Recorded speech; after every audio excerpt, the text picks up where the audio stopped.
Across the continent of Greater Banya, peoples of all walks of life share a common sense.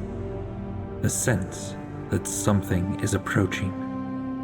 What it is remains a secret to most, but they can feel it.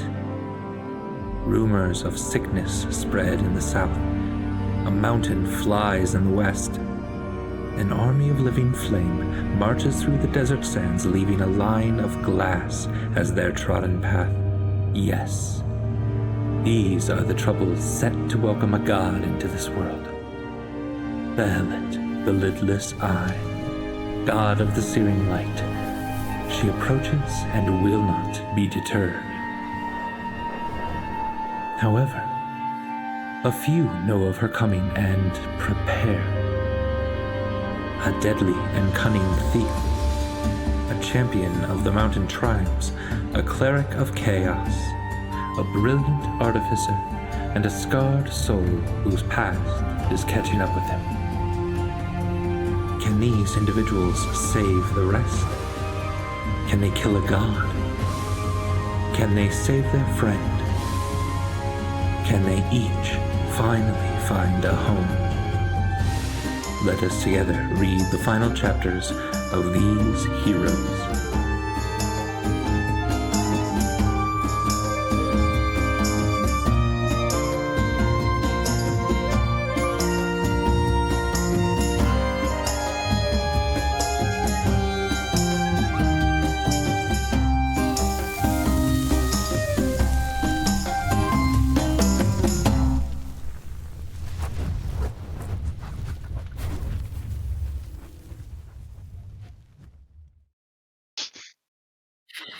Andy, but that's a good idea, right? You'll do that one? Really? Yeah? Friends, we're negotiating character levels at the last second, and I love it. No, Rachel, there's not a post-it note at the top of the Book of Wisdom that says intelligence instead. I'm afraid. There was a Book of Intelligence. You guys didn't find it. That's not my fault. No, it wasn't yours. Welcome, friends, to what is this?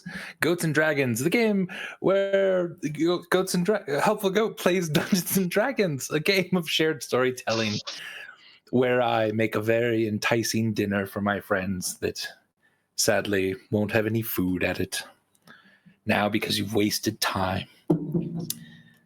All he wanted was a dinner, but no. Welcome. My name is Andrew Gilbert. He, him, I am your friendly neighborhood dungeon master. And with me, as always, are these lovely people, including the tiefling sorcerer Charity, played by Galway. That makes it sound like Charity is the one who's always with you, FYI. Also true. Charity's always with you. Anywho, hey everybody. Name's Galway, pronouns are he, him, they, them, and I play Caloran Charity the family, whose pronouns are he, him.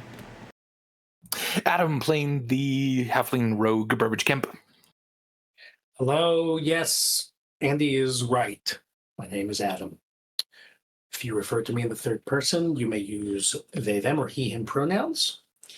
If you refer to my character, whose name is Burbage, you may. I'm not here to, I don't know. Burbage's preferred pronouns are he, him, his. But honestly, you do you, I guess. Adam, what's your degree in? just double checking, no reason. Look, I never got my PhD in communication. I only have a master's. You're only a master of communicating. Only a master of communication. Lena playing the Goliath Barbarian Stormbringer. Hi, yes, I'm Lena, and I am fully present right now. And my pronouns are she, her, What's going on? Stormbringer's pronouns are also she, her. Rachel Control playing your the players, Andy. I refuse to. Rachel playing the gnomish artificer Clem. Hi, I'm Rachel. In third person, I use she, her, and so does Clem. Second person, we use you. And first person, I use I. I thought Clem used use. Use. Yeah, that's true. I use you. Clem uses use. And Darcy playing the Tiefling Cleric Hakari. Hello, it's Darcy. I play Hikari, whose pronouns are she, hers, and I went backwards. My pronouns are they, them. Awesome.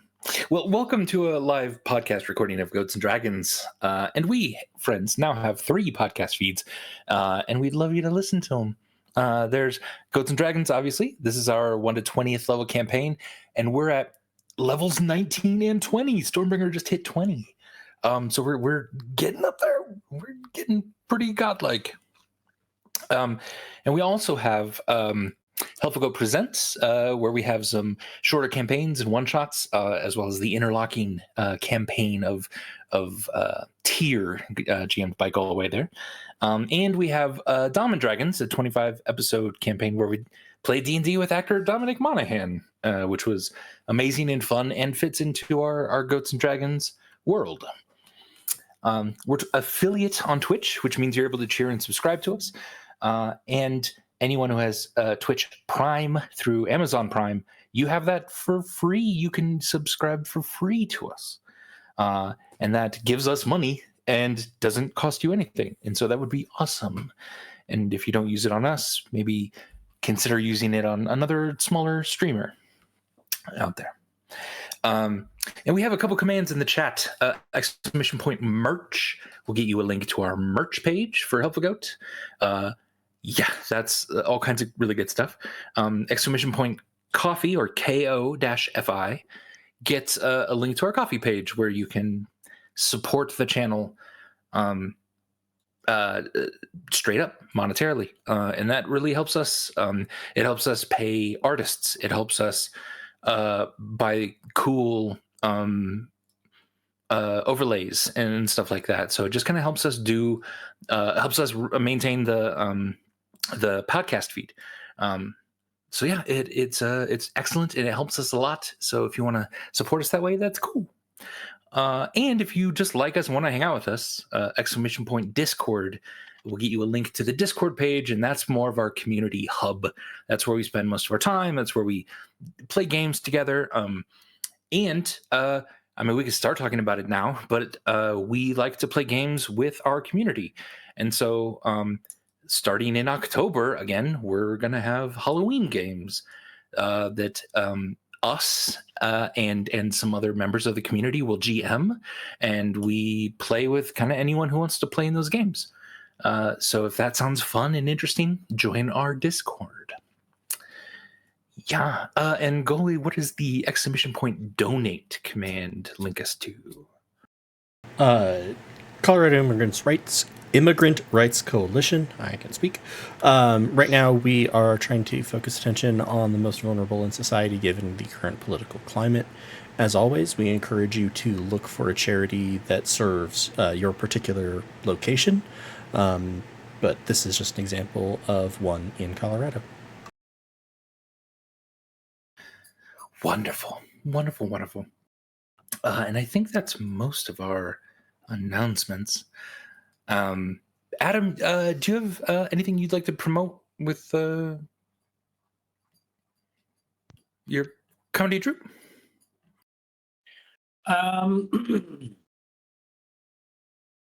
Not really. Way to put him on the spot, Andy. Sorry. Just helping. Madeline had her birthday on the 20th, and tomorrow we'll be celebrating her birthday in the park all day.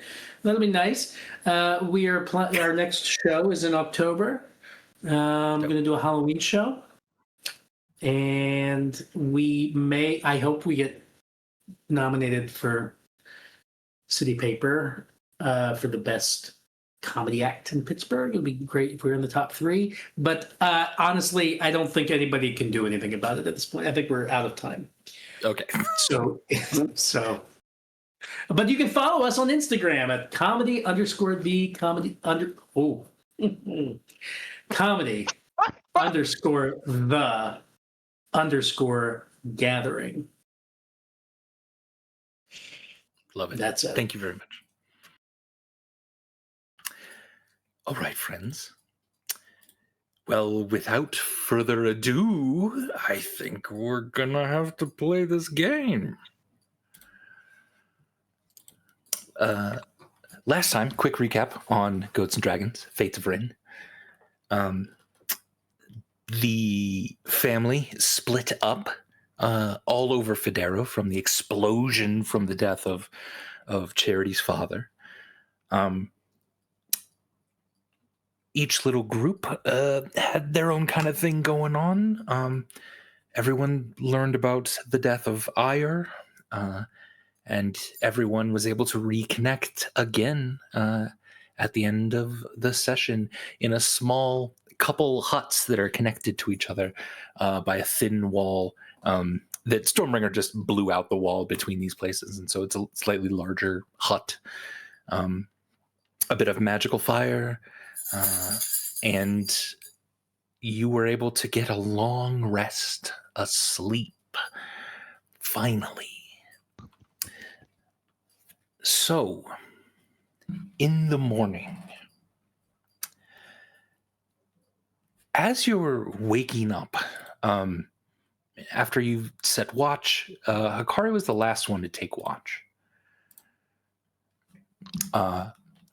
You awake to smells of cooked bacon, of roasted sausages, of eggs and sweet breads. Hikari, did you make anything else? Like, what else would be in this delightful feast that you've prepared this morning? Anything your hearts can desire. Cooked pheasant. Cooked pheasant, even. Wow. I don't know. The tiefling children are already up, gnawing on a bunch of this. But, there's still heaps and heaps of food overflowing. And now this is a little odd because there isn't really cooking equipment here, nor have you really ever seen Hikari make food before. And yet this ornate golden bowl sits on one of the long tables, and almost spilling out of this golden bowl, this food has now scattered all over this place. There's hot coffee, there's several different kinds of liquors and wines that you could pair wonderfully with. Is that like, there's like an eggs Benedict? Oh, it's like everything is immaculate and wonderful to taste. This would be Hikari's Hero's Feast. Oh. Spell. And for 24 hours, let's see. The creature that partakes gains several benefits. They're cured of all diseases and poison, become immune to poison and being frightened, and makes all wisdom saving throws with advantage. Nice. Its hit point maximum also increases by 2d10, and it gains the same number of hit points. And again, this is 24 hours. So we all need to roll 2d10, right? 2d10? I think you just roll 2d10 and tell us, or is it we each roll our individual? I don't know. It says its hit point maximum also increases by 2d10. So I'm assuming we just all. I don't know how that goes. It's fine. Yeah, let's individually roll 2d10 and then add that. That's cool.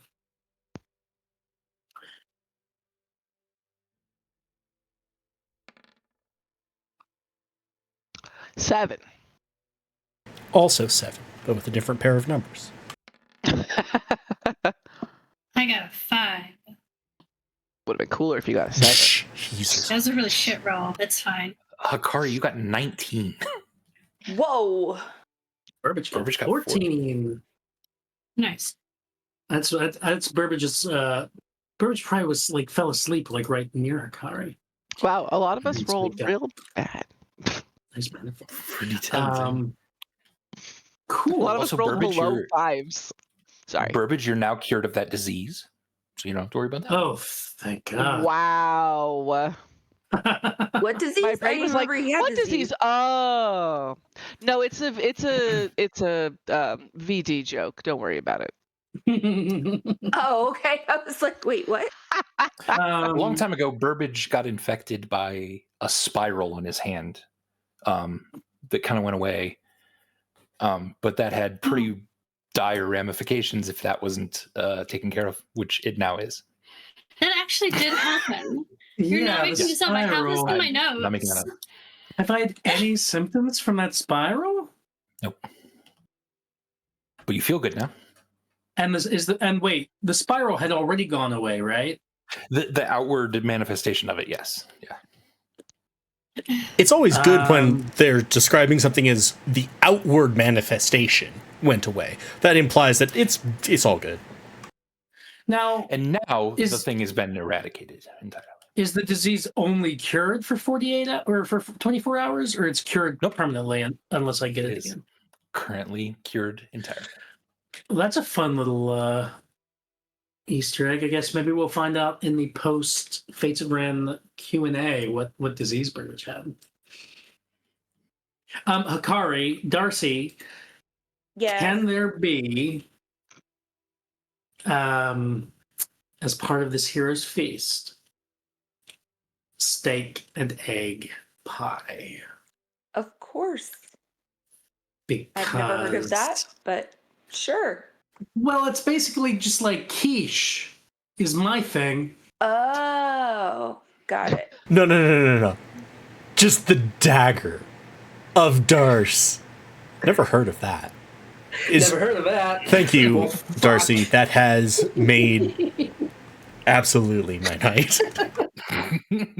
There is steak and egg pie in this world. Certainly there is. And it's here What a- on this. Up until you roll a 1. What a way And to call it.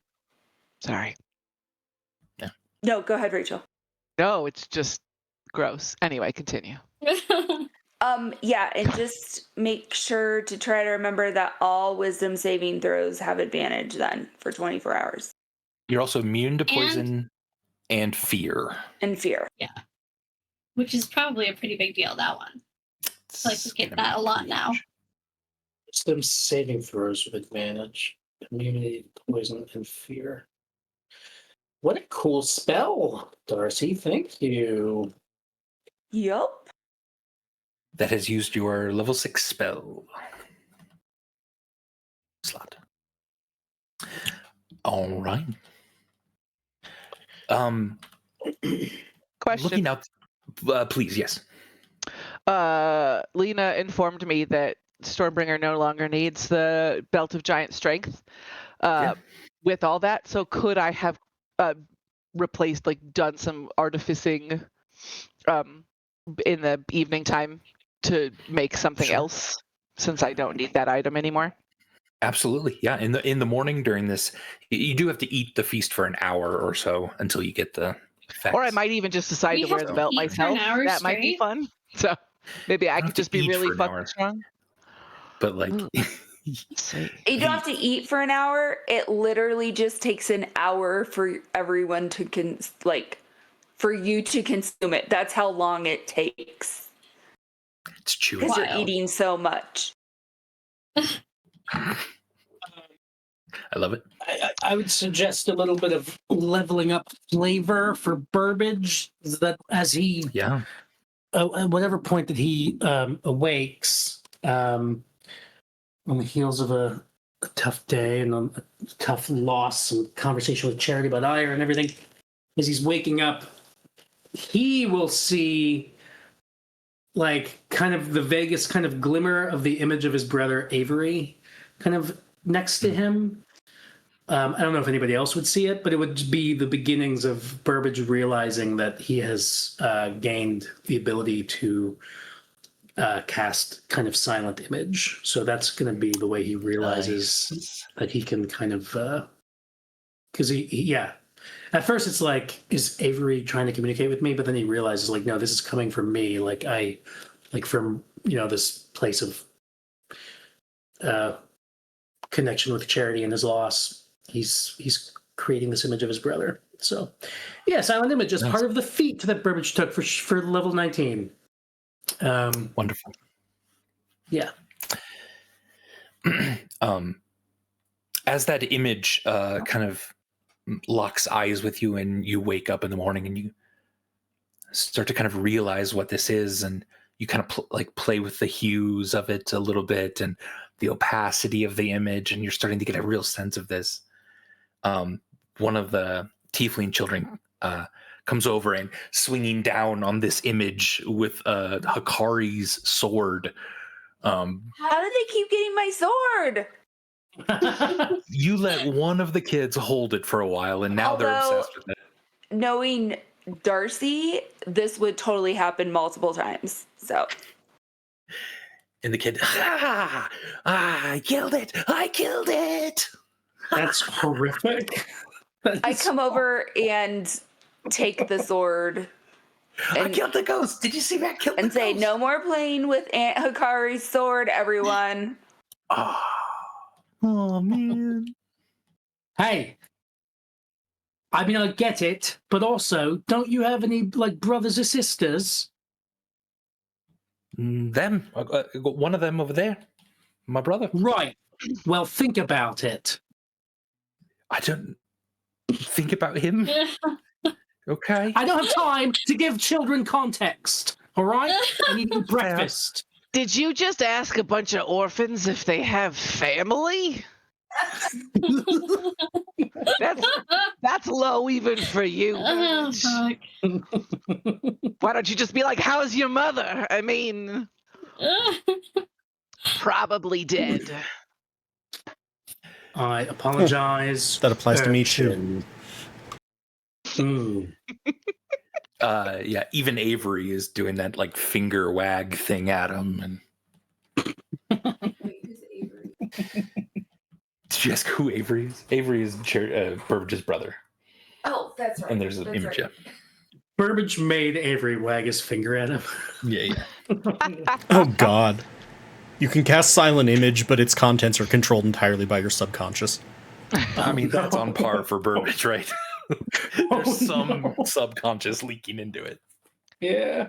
So, how stupid would it be if Clem just decided, instead of making a new magical item, that she would decide that it'd be fun to wear the belt of Hill Giant Strength herself? Yes.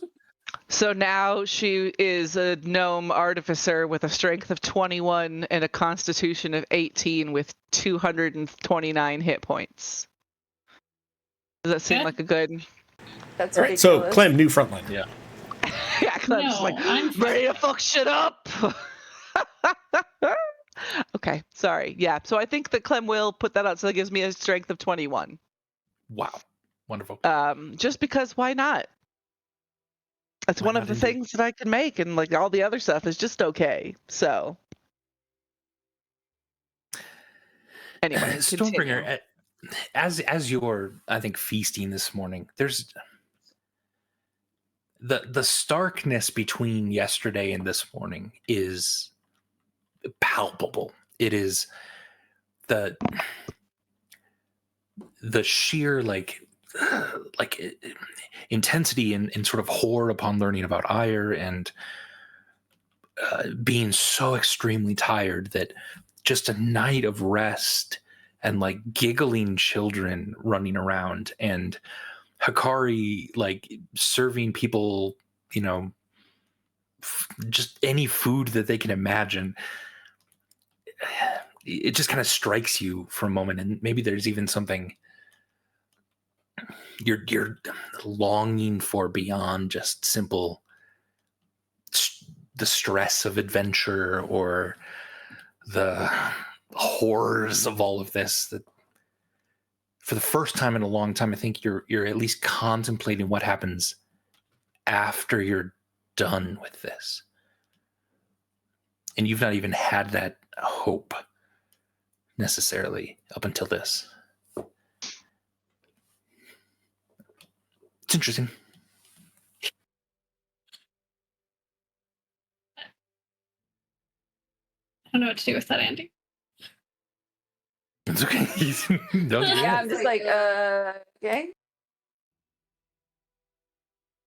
I'm just making it, more poignant so that when I rip everything away from you, it hurts more. Yeah, cool, good. Friends, tonight is supposed to be dinner. Again, no food will be served at this dinner because they're not making dinner anymore. It is just around dinner time at which you are supposed to meet this And dude. we're meeting where? Yizek at We're not doing this. at the Temple of though. Ryn. It At the doesn't matter. Temple of Ryn. But we're not waiting till dinner.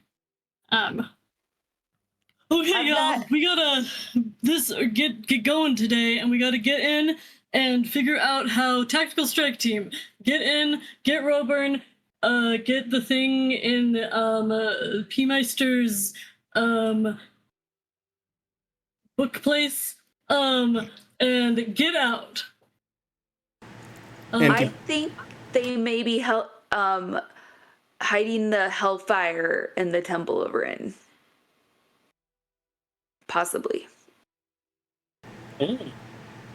Ponway did say that a clue to this he left in his office for him to be able to remember where it was, since he purposefully forgot where I hid it. So at least the clue is there, if not the thing itself. How well does Charity remember the path to Ponway's office? He took you through winding, like, secret doors and inside walls. It would be really, you can maybe remember a couple of the entrances and exits to that place, but like the sort of labyrinth would be really difficult to remember. I can picture his office pretty clearly. Yeah, it is. If you were to walk outside and even look at the Temple of Ryn from here, you could probably find the tower spoke, that is his office. I was even just going, if I visualize it, I'm going to draw the stranger's dagger. Ponway's office.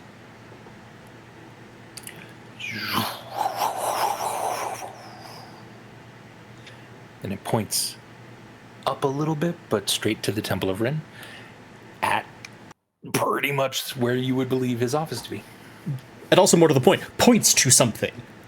Since Hey, do that with Indeed. Roburn. I don't know where they're keeping her. I asked a lot of people, but nobody told me when I was leaving. I don't know why. Roburn. Wait, you talked to people?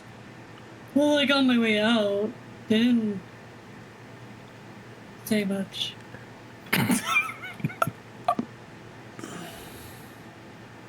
We'll come back to that, Roburn. This time it points just slightly downward, but again at the Temple of Ryn. Okay. So, like on the floor under the. Yeah, okay. So, Night Eater. Okay. I don't care that much. This time the dagger begins to spark a few times. Stop that. Is this gonna open Points a portal once. to the Feywild? Points once again to the Temple of Ryn. Is it at that same slightly down angle? This one is sort of level. Okay. And those are very slight Yeah. deviations, but I mean, we're also still a ways away from it, but I was... Honestly, the thing that I was going for is, in Charity's estimation, are two of the people that we know are prisoner in exactly the same place. And it would seem like, no, they're not. Mm-hmm.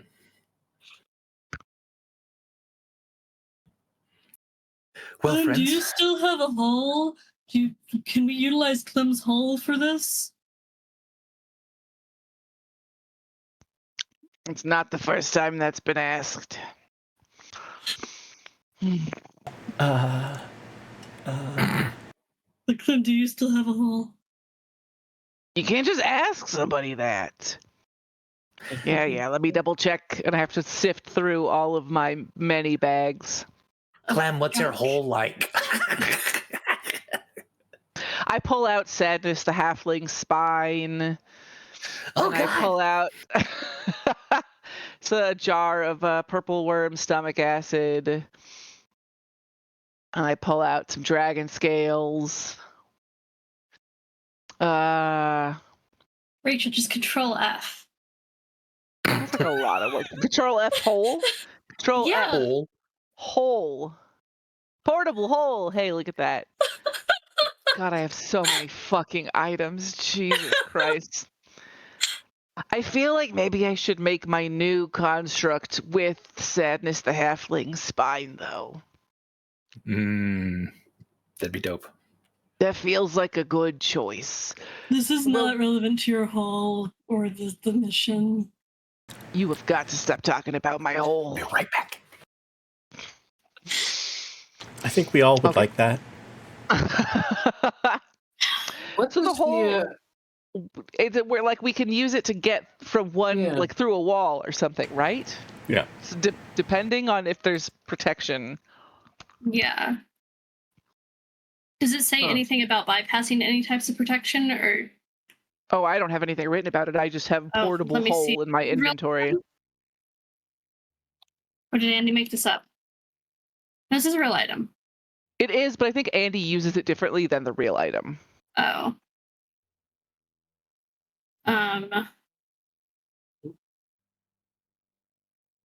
You haven't been storing the portable hole in a bag of holding, have you? I don't have a bag of holding. That's good. Don't. Would that like uncreate the universe or something, or? Probably. But you're right, Andy. It does uses this essentially form a differently naked because singularity. It doesn't just make a hole to. Yeah. He lets you use it to create open passages. Yeah, he has, exactly. Like he has before. Okay. Huh. Cool.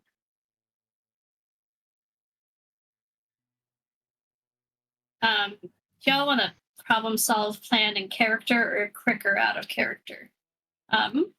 We need a plan. And it's quicker out of character, but I can be patient if you want to do it in character. I can be patient as I squeeze things in my hands.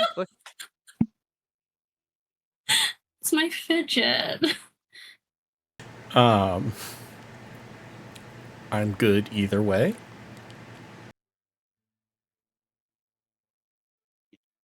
I say we just talk about it out of character. Okay. Make it easy.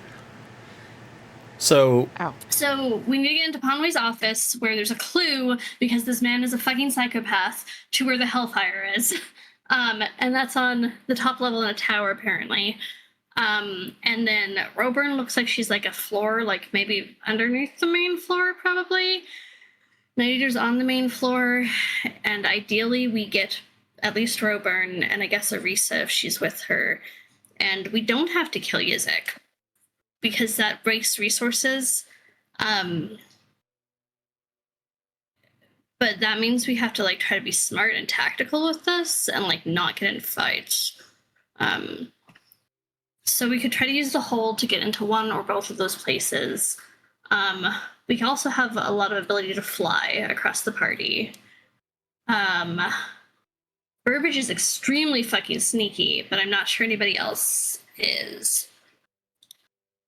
Burbage suddenly appears over your left shoulder. Yeah, exactly. How'd you get up there? You climb me without me noticing? Heyo. Sorry. Jesus Christ, Rachel. Really?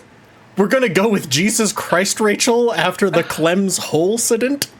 I'm just talking about the hole that Clem has. I'm talking about hole. Clem's hole and somebody climbing me. So if we like want to be efficient and shit, we could try to split into two groups. I just get very nervous about that for obvious reasons. I get nervous about party splits too. But Yeah, I don't Yeah. really want to do that. I'm going to say that some of this is also sort of the above the table is being reflected in sort of some of the things that we're talking about. Charity would also go, Yizik? and hold up the I swear dagger. to God, if you open up a portal to the Feywild, go away. Oh wait, that's right. It did. I forgot. It started sparking. I forgot about that. I'd skipped to information. Yeah, we'll hold off on that. Okay. Yeah, so Hellfire / Clue to Hellfire has to be priority 1. And then getting Roburn is priority 2. I'm not...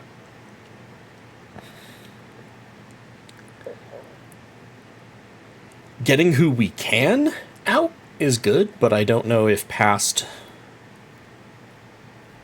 Roburn there's...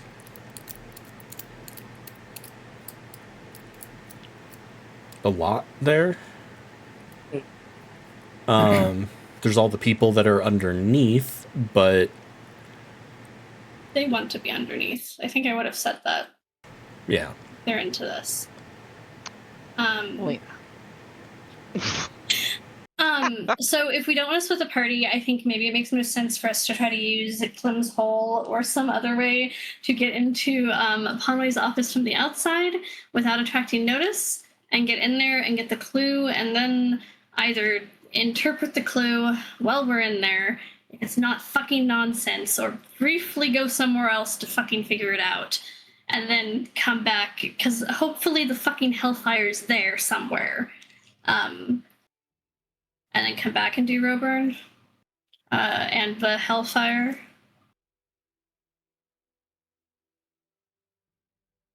Conway said that there was a clue to the location of the Hellfire in his study. Yeah, because he's a fucking menace. Sorry, where would you like him to have hid the clue to where this was? So that Andy, I would like him to have fucking told us where it was. he doesn't didn't know. remember. He went to the Emerald Falls to get rid of that information. Because he was going to be captured and tortured. Just resist the torture, Ponway. Well, that is on him. Okay. There's nothing to even engage with there.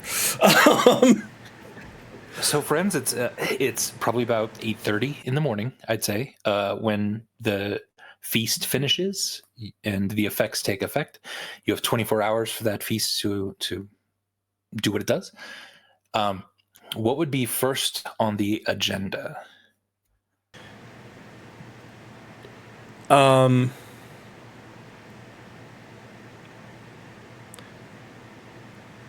Killing all these motherfuckers. The children? No. But sure, whatever. I'm sure they taste good roasted. Wow. I wink at them. That was a joke. Okay. Yeah, you're fine, probably. Well, if we want to try to get into Conway's study from the outside, it probably makes sense to split the party and have somebody with flight with somebody else who can be with that person in a bag or something. Fly to the top of the tower and use the portable hole to get in. Right? Do we? I mean, I don't know. Would we all want to do that in some way, or? I just don't want to split the party. Is the thing. What's the most effective way to kind of consolidate us and to not draw attention? Maybe with silence. I mean, I don't know. I don't have an answer. I'm just worried about splitting. That's the thing. So, not saying I have anything strategy-wise. Yeah. One thing that I was going to say is if Drudge could, we could get in contact with him regarding the preparations that he had been making. I also wanted to see if he had, if he'd sort of rounded up a handful of likely candidates to help him with stuff. One suggestion would be we could give them a couple of the tree coins and have them set them off places. How many tree coins does some have left? It's a good question. Let me see. Stormbringer did. Oh, go ahead. 3. I was just going to ask a quick question. Which is it the spell of sending where I can communicate with people in Cliffmill? Yeah. Or just with anyone? I believe Okay. so. Okay. I'll want to use that before we leave. Okay. Stormbringer, did you tell them about what happened to you yesterday much? Or about what you saw, or... Yeah, I told him everything. I came back and said everything in my very loud voice. Cool. All right. Yes. So it was more than just, they didn't say much. Yeah. No, I shared like everything. Yeah. Cool. So from that, you can also glean that it seems like the town is being evacuated entirely into the temple. Just kind of throwing that out there as demolitions are being thrown around. And do you mention the ropes that you saw? Yes, I did mention the ropes also. I did say that. So that's concerning as well. Would that have any special significance or meaning to any of us in terms of... That sounds familiar. And Clem, give me a history check. Yeah, I was going to say what were the particularly Clem. ropes? What is the history specifically about? Say a magic item. Sweet. Times 2 proficiency bonus. No, I'm sorry. What happened with ropes again? I kind of remember, but I don't. You're good. Stormbringer thought when they were leaving and they looked back that they saw like large, long ropes leading from the top, sort of domed part of the temple into the sky, just above the clouds. Okay, that's right. I thought it was like a up situation, but Yeah.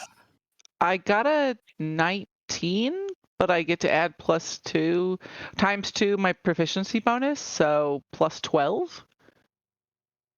So 31. Jeez. Dirty 31. Dirty 31. Okay. There is something concerning about that. You don't understand what the connection would be, but something about this feels tied to that floating technology that you've been able to help create in your time in Vagelter. Yeah, that's weird. There might be some sort of thing that is either anchored to the temple. It's a 32. You're going through all the different possibilities in your head of what your specific technology could be used for. Do they want to try to lift the temple fucking out of here? That would be wild and take way more than just a few ropes. Is this a bunch of like flying craft all of a sudden, like some sort of flying vehicle? You've never heard of such a thing, but theoretically your technology could be used on a smaller scale if they were able to kind of miniaturize it. Or is there another fucking mountain that has been pulled from somewhere and is now being anchored above the temple?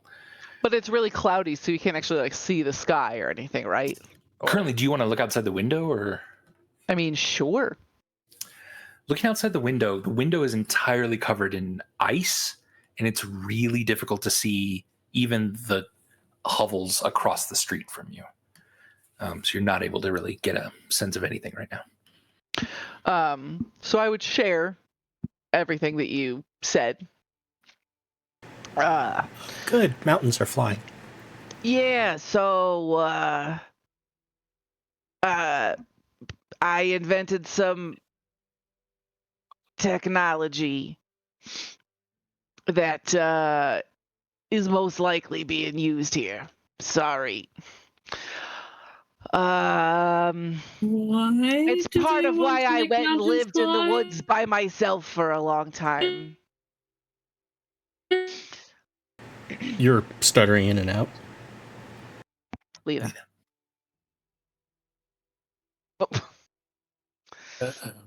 I like the look of concern and then the slow. This is like a greatest hits montage of Lena facial expressions. Right. Yeah. It was just like Yeah. yeah. How am I now? Good. Great. Seemed good. Yeah. Okay. We have no idea what you asked. Yes. The Jason, second why thing was a scramble joke about you being scared of mountains fly? mountains. But the first thing was asking like why they would try to make mountains fly. Like, what's the point of this? That's a really good question. Yeah.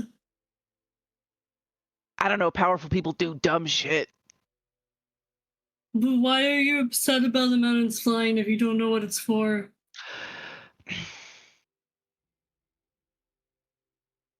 It's less that I don't know what it's for and don't know if that's what's happening here. So there's a lot of options of what could be happening here. So if it was a flying mountain, what would it be for? God, it's been too long. I don't know, Andy, you say. It's been a really fucking long time since we discussed this. Like, No, totally. literal years. Little does the family know that in a small town called Burden, there is an incredible effort being made to clean up the mess of a giant fortress floating in the sky. Clem, you had heard rumors that that is what your technology was being used for, to make an impenetrable mountain fortress just float around the world. Yeah. So however much of that you share is up to you.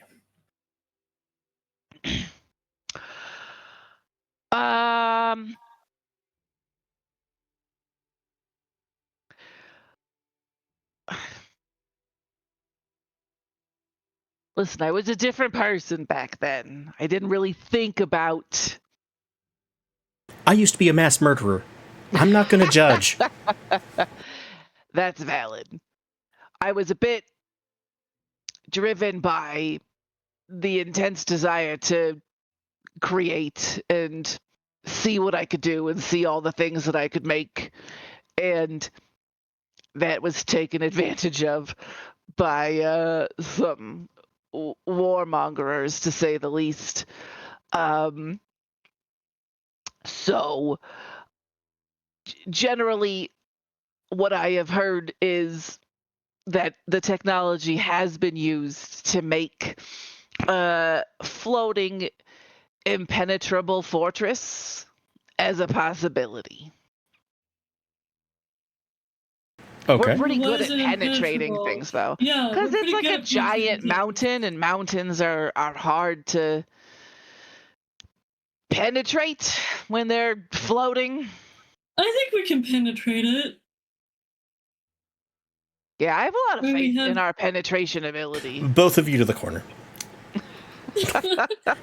Ew, you guys are saying a dirty thing. Yes, they are.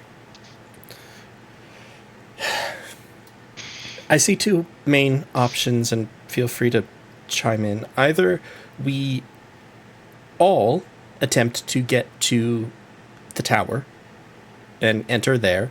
Maybe some of us are flying originally, and then some of us are let in afterwards, or something like that. One. Or two, like Burbage said, some of us go and try to get into the tower while others are looking for the prisoners. Andy, was what Ponway said that like his office was essentially warded against people other than us? He didn't seem to think that you guys would have much of a hard time like going in. I don't know if that includes going through a magical hole in the wall. I don't know if he would have assumed that or not. But he didn't seem like it was too much of a big deal.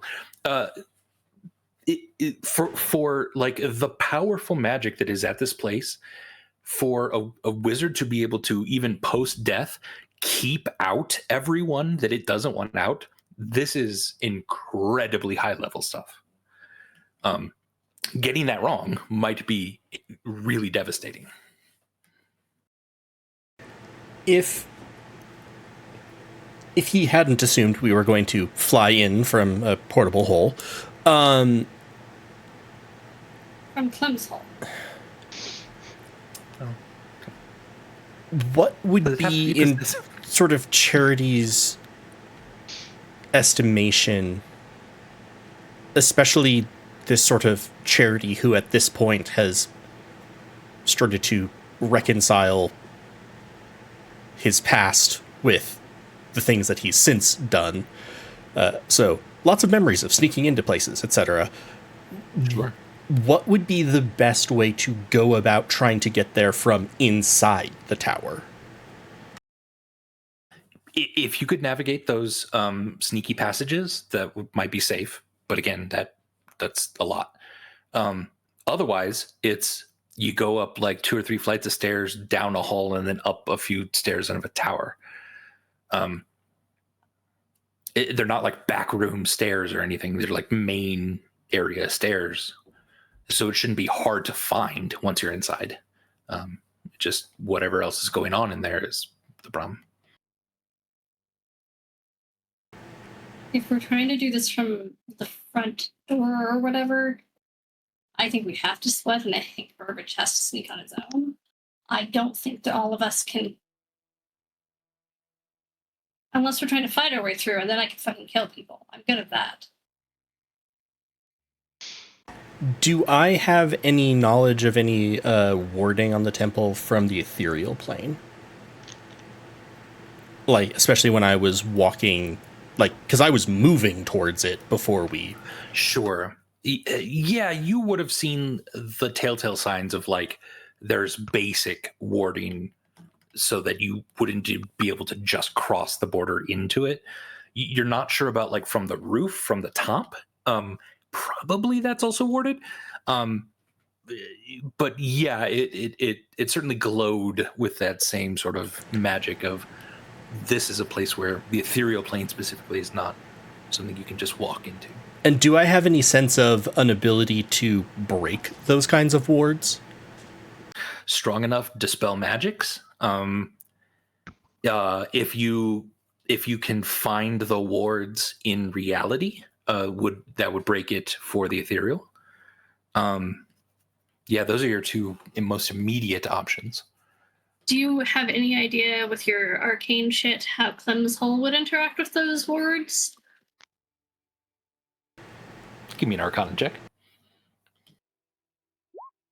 I will have given myself guidance first.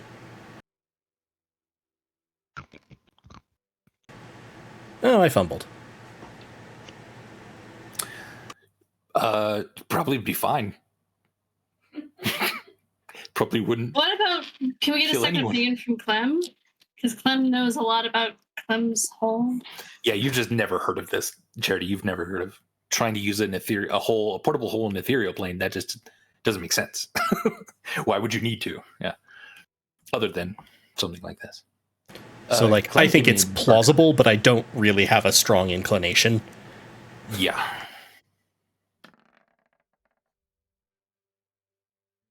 Mm.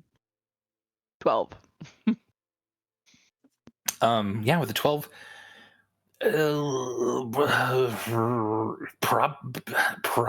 probably not. It feels like a portable hole is not something that would work if wizards are attempting to keep this safe. That a portable hole isn't a thing that should just work, unless it's like kind of so beautifully dim-witted that these upper elite fucks didn't think of it. But yeah, Ponway though always got you always got the sense that he wasn't ever like book smart necessarily.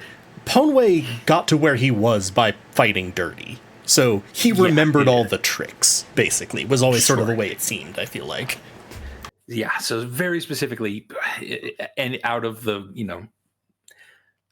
the wizards of this place that you know of, he would be very difficult. What if you to pull throw a one over on. fucking tree coin at a wall? What does that do, Andy? Only one way to find out.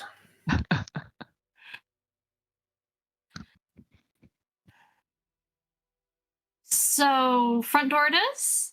But what stopped us last time getting in? Wasn't it that the other family, the Red family, was trying to get in at the same time? That wasn't the temple. That was Ponway's house. Oh, are we not trying to get into Podway's house No. to get to a study? No. Oh, is the study That in was the temple? destroyed. His specific. Yeah, right, we, yes. we I pay torched attention. that all the way to the ground. Yes. That's where you got the spine. Yeah. Is there? So, Yes. Andy, Is there anything? Oh, sorry.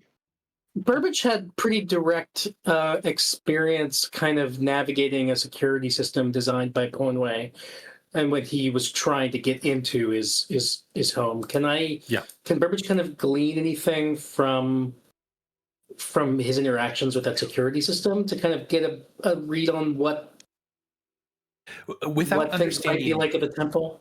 Without understanding like the arcane magic of it all, you're trying to read more Ponway as a person and the types of things that he was doing and why.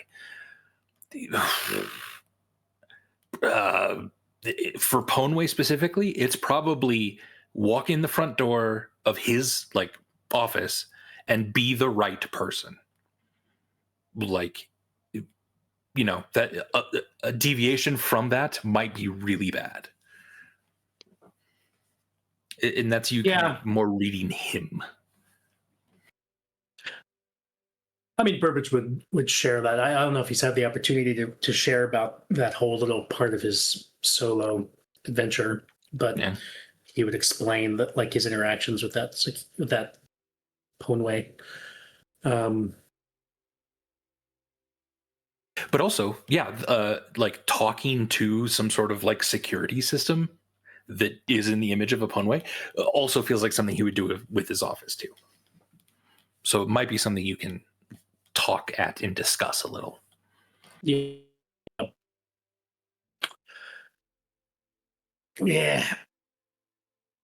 I think maybe front door sounds right in some capacity. So these ropes are just above the temple? They were coming from... Stormbringer was able to barely see any of this, and it looked like they were kind of coming up from the dome part, specifically on the temple. Going up from that.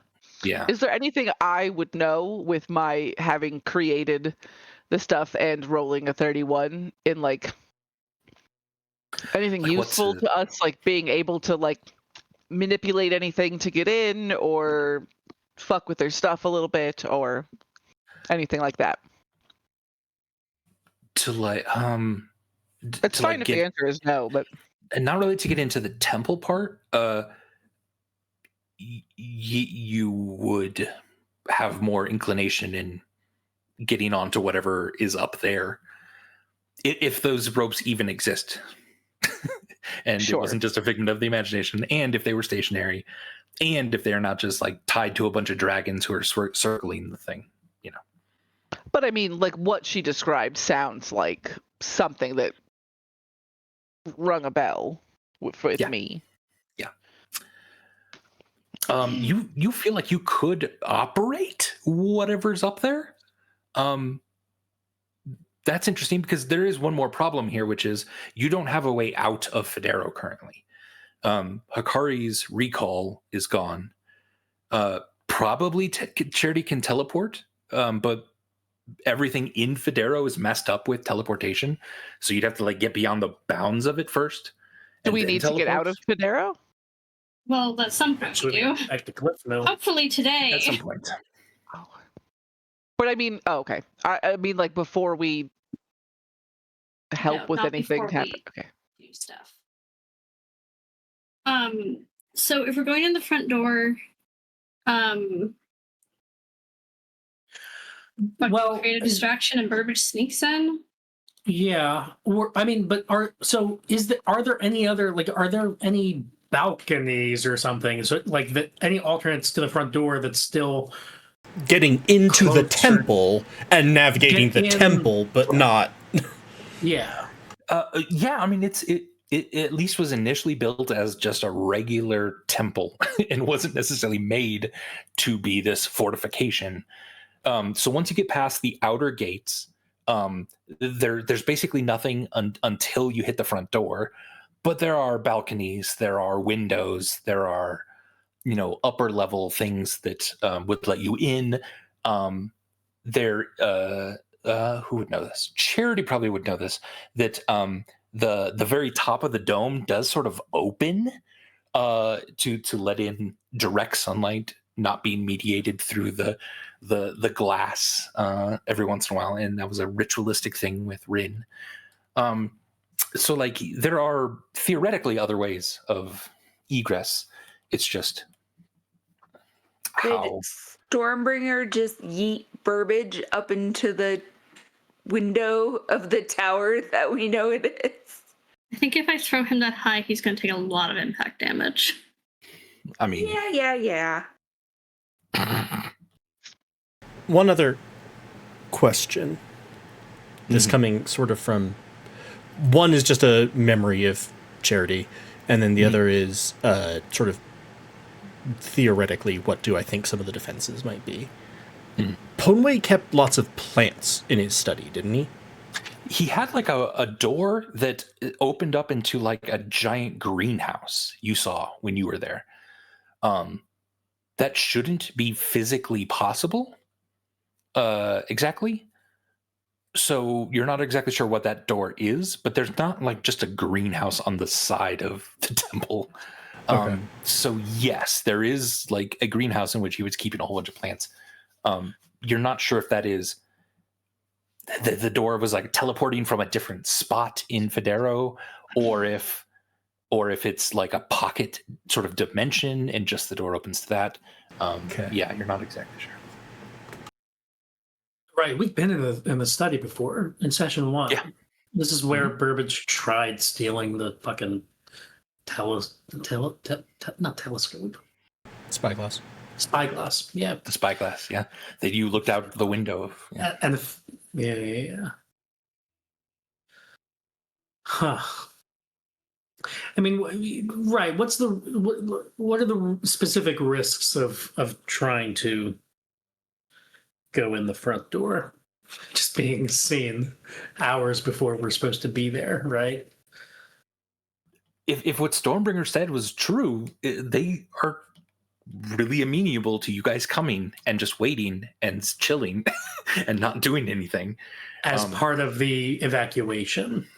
As part of the evacuation, and even the sort of people that know you all specifically, you're supposed to be here just later tonight. As long as you're not running around, I don't think they'd care at all that you're there.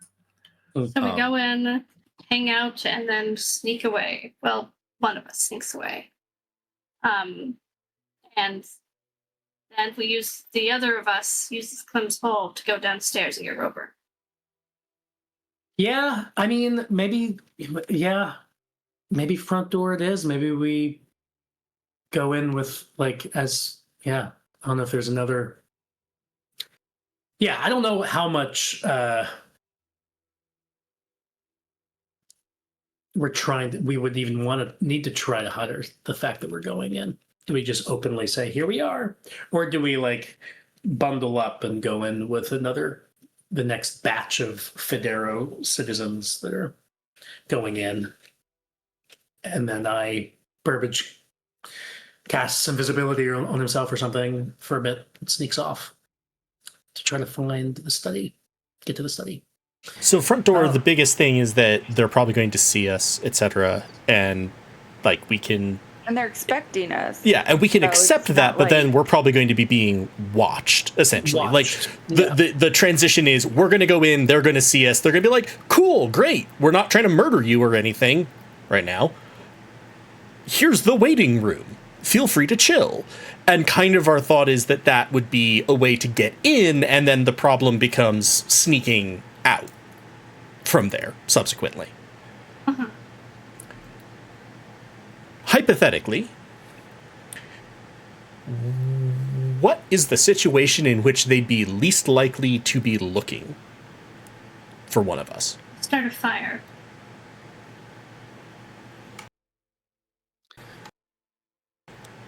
I was going for when they know where we are. Simulacrum. I don't want to use resources. When Andy said we're never going to sleep again, but I'm not supposed to make decisions based on that. Oh no. I mean, also... I said What little level did spell you is know. simulacrum? What? What level spell is simulacrum? It'll be my 9th. It's a use of wish, technically. I don't think we should do that. I mean, we know... It would also create another charity with all of his spells except for his 9th level spell. You could do simulacrum of the whole family? No, me. Just him. Oh, I see. But it's like a perfect copy, yeah. It's a perfect copy. It has all of my spell slots. It knows all of my spells. It has all of my knowledge. So I could send that with you, wait, and then try to get to the thing. I'd rather go in, like all of us, and then read and react to what we need to do to get Bourbon. You frozen. Uh-oh. It's happening again. I think we know a quick fix this time. I'd rather go in Read and react, and with all of us, and then read and react to what we need to do to get Burbish to sneak away if we're pretty relatively confident that there won't be any need for somebody who knows magic to get to the clue, whatever the clue is. Because I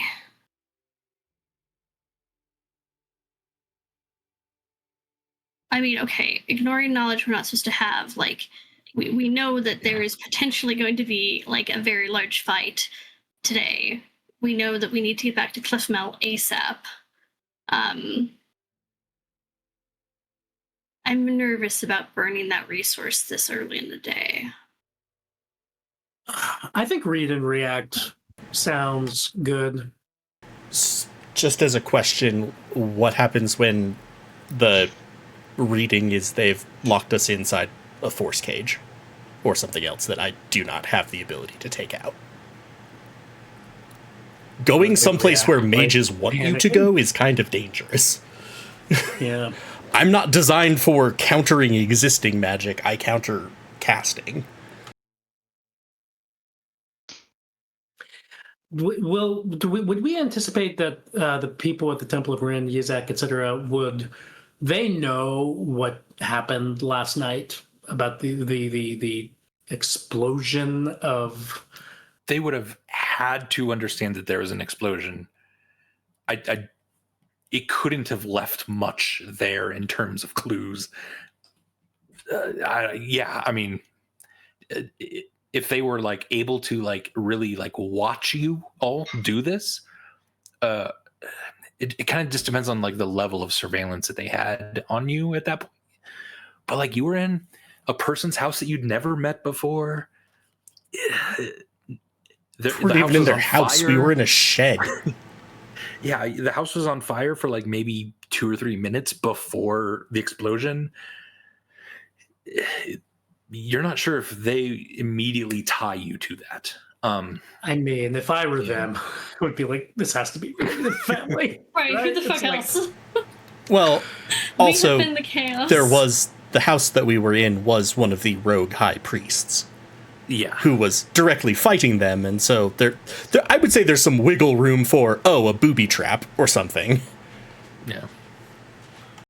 Apparently, a booby trap designed to take out several city blocks, but So one approach would be play up the fact that we're defeated. We had this explosion. Charity's brother died. We've come to because we're we're done. We've given up or something. Maybe that is. Also, it's disarming. legitimately very cold. Like, we're probably going to fucking turn Yeah, the blocks of ice if we stay out here. Yeah. So that's also like. Hikari and Burbage, give me insight checks. Bump, bump.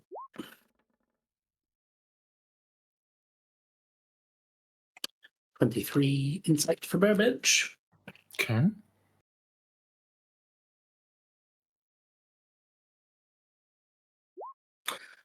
Ooh, a critical that's hit a from Hikari. critical hit from Hikari. Okay.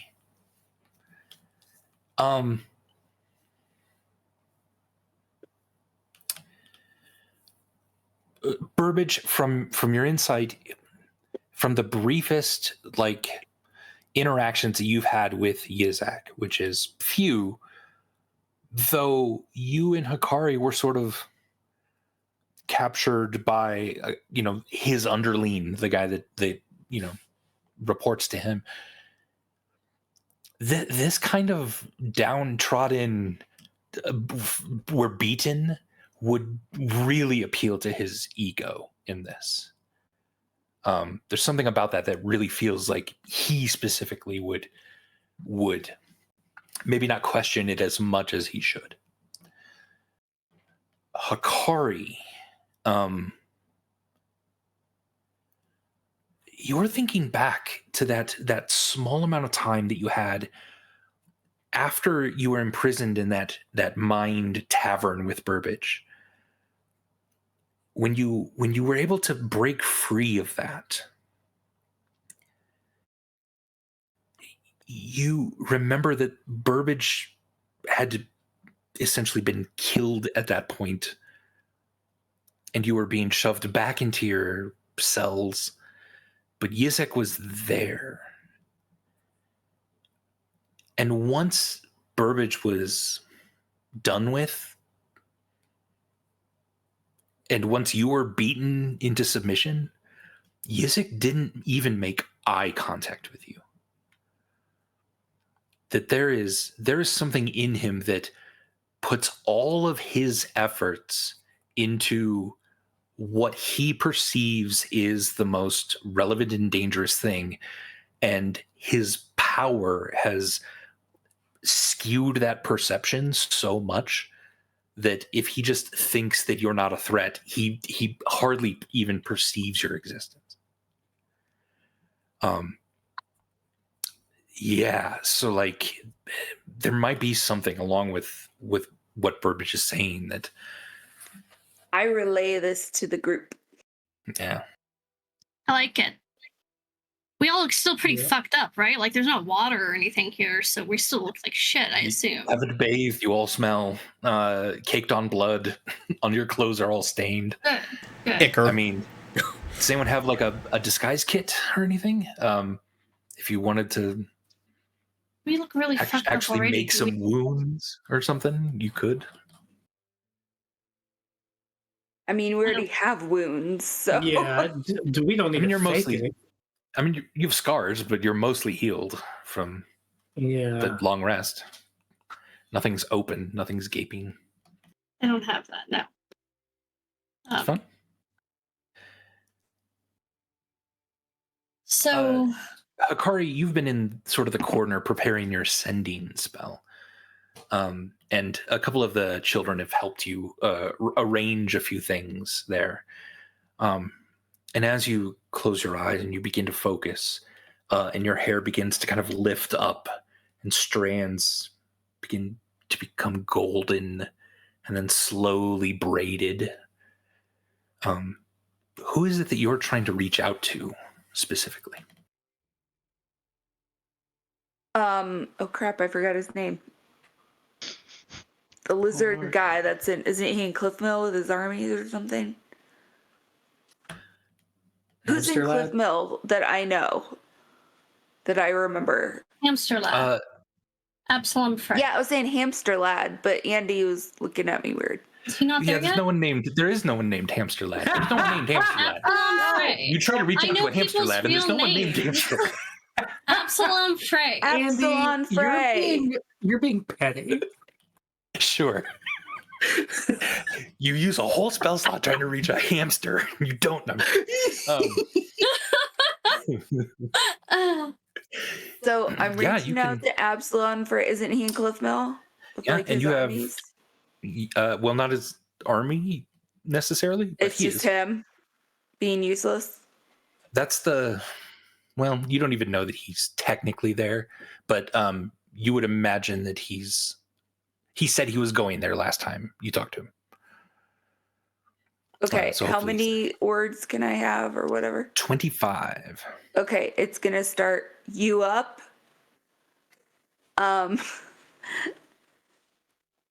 Just let me think a minute here, so don't say official. I don't know how to put into 25 words. Like, can we just say I say in 25 words where we are? And I need to know what's going on in Cliff Mill or how to get back. Sure. Because that's really hard to like do and count each word. Do you mean? Yeah, You're good, I mean, you're good. Chat GPT is a spell in D&D. The response comes fairly quickly. Oh, dear Sherry, how you doing? Good to hear from you. Listen, things are real bad here. Things are getting I worse. think your accent's going Jamaican. Just letting you Supposed to know. be Do you Cajun, interrupt the right? spell to tell him that? No. There is no Jamaica in this world. This is Well, the then accent. why is your accent Jamaican? My God.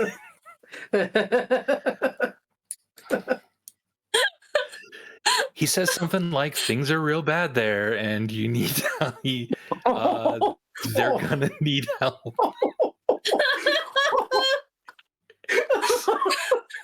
Poor Andy.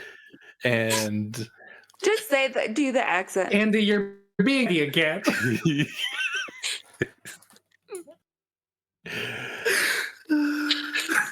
he Poor Andy. he does. I'm so in my head now about it. He ends with Sherry. But he yeah. So he essentially explains. Sherry. So he just said things are bad here. Well, Andy's about to summarize the Okay, content thank of it because Because I can't do it. So essentially that Fire Army is moving in formation. They're gonna be here in a few hours. We're preparing our defenses. We're still looking for Aryan. But generally, for the moment, everyone's alive. they're still looking for Aryan. The fucking That's what he kid? said. The small What? one that belongs Has to this- Theodric? Been communicated about with Hikari before? Aryan's name? Has it come up? Yeah, I was gonna Nope. say. That's fascinating. It's almost like there's something weird about that kid. Right. So I don't Arian even is know missing maybe in my notes. But we don't know that. It's from a Yeah, cutscene. yeah. So I don't even know who Aryan is, but I really Phaedric like is to the here, group. but can't I don't know, but they're find white. Aryan. Sorry. Oh yeah, no. I pointed. Andy hadn't even thought of that when he named the character. The phonetic Sorry. inconvenience of it. Erien. Oh Okay. Hikari, do you share that with us? That information? Oh yeah. Yeah, So I share we all the need information, to- even the Aryan part, which I'm confused because again, every time I think they're Aryans, and so yeah. yeah. Yeah. So we need to do whatever we're doing at the temple, like now, and then get to Cliffmill. Yeah. So I don't know how long they can hold without us. Do we then risk going in the front door? And I think that plan assumes we're going to have to spend some time waiting and trying to see what happens. Do we pretend have to we're get in beaten some and see way. if they just ignore us? I think we pretend to be beat. I think we go in the front door Yeah. like any other evacuees. I immediately sneak away, get the Hellfire, or the clue for the Hellfire, and we fucking roll with it. It's how we do, you know? Chaotic neutral. Then the only other quick question I had was that when Ponway was communicating with us about that clue, did he suggest that, like, we wouldn't have a problem getting to it? Sounds like it, yeah. Okay. Yeah. That as part of the measures he took, very few people would have access to that clue, but it wasn't specifically me. I couldn't remember because I was talking to him. Right. Probably all of you except Clem, since he didn't really know Clem, but the rest of you. Sorry. All right. I guess that's the plan. Yeah, so ruffle up your clothes, look pathetic. Well done, Already Clem. done. You're already there? Yeah, all right. You're staying here. Wait, What? maybe not. You might be going with us. Everyone's going, I guess, to the Temple of Ryn. Because, otherwise they're going to just, freeze Yeah, you? we don't really want you to die and freeze to death. I don't want to die and freeze to death. We'll take you. So with us find then. religion. Just kidding. You don't have to convert. So Andy We or worship somebody Clem. did say last session that people aren't actually going to freeze to death. They're just going to be like in stasis, just like chilling. Haha, literally. And I as Alina think that probably frozen and in stasis is safer than not frozen and in the Temple of Ryn. But do what you want with that reminder. True. One of them's trying to get your sword again, Akari, on your side. I smack their hand away and go, stupid! Okay. I mean, it's a good. I mean, right? Charity did say last session that he wants to blow up the Temple of Ryn. Is that still? Is Charity's thinking like, let's find something? Let's like get all the innocents. No, that all quote, got fucked as soon as there were a bunch of innocents in the cellar. Okay, all right. But we Fair. know that that a fire army is coming and is basically in the town already. So We know that Ponway was doing in this town and in Federa also. They're right underneath. They're probably in already or close to. We had saw them when we were in the underneath place. We know that Ponway set the ice stuff to keep people safe, and it puts them in stasis. And I have serious doubts about what the fire army and Yizik is going to do to people if they're not safe. So I think maybe the tiefling kids are safer here. There's also an open question of what the fuck's going on with fire army vis-a-vis Yizik. Like, theoretically, he should be leading them. are there two fire armies? One approaching Cliffmill and one Yes. approaching There were two lines of fire from the mountain. Federa. Yeah. But we're reasonably sure though that freezing out in the cold of Federo is fine because it was part of Ponway's plan. It didn't kill Is that right? Stormbringer. It also didn't kill Stormbringer. Like, it That's should mostly have. what you know is, it didn't hurt Stormbringer, other than it froze you immobile. And if you didn't have that fire sword and, your amazing prowess, then you probably would still be frozen. But would still be frozen, not dead. Yeah. Huh. I mean, I guess I'll let Clem I say figure we that out leave the with kids. Can And we use the kids to get in somehow? I don't Well, think it's going to be a I problem mean- to get in. we're gonna get in. I mean, like we could Yeah, they're potentially gonna like let us use in. the fact that we're stuck with these kids now could be part of the performance of like we're beaten, we're parents now, we haven't slept in forever. Look at all these so we're done. orphans we have. That would Oh, that God. could potentially be believable if we're trying to So appeal to many Yizak's mouths ego. to feed. Because Yizak is an antinatalist, right? Jesus So if we show up with a bunch of You kids, do know that Yizak, about him, yeah. yeah, Yizak That's- would be like, Oof. told you so. Has anybody, probably not, watched the MTV 1990s sketch comedy show, The State? I'm No. familiar with State. Yeah. There's a sketch on it where there's a game show, and every time you answer a question correctly, you get an orphan. But the people who go on it don't realize it ahead of time. So they're all trying to not answer the questions correctly. So it's like one of the questions is like, name a type of vehicle. And somebody goes, wooden? And they're like, boats are made of wood. Here's your orphan. And it's just That's this, funny. just like unloading orphans on these game show contestants. It's very good. Anyway, sorry.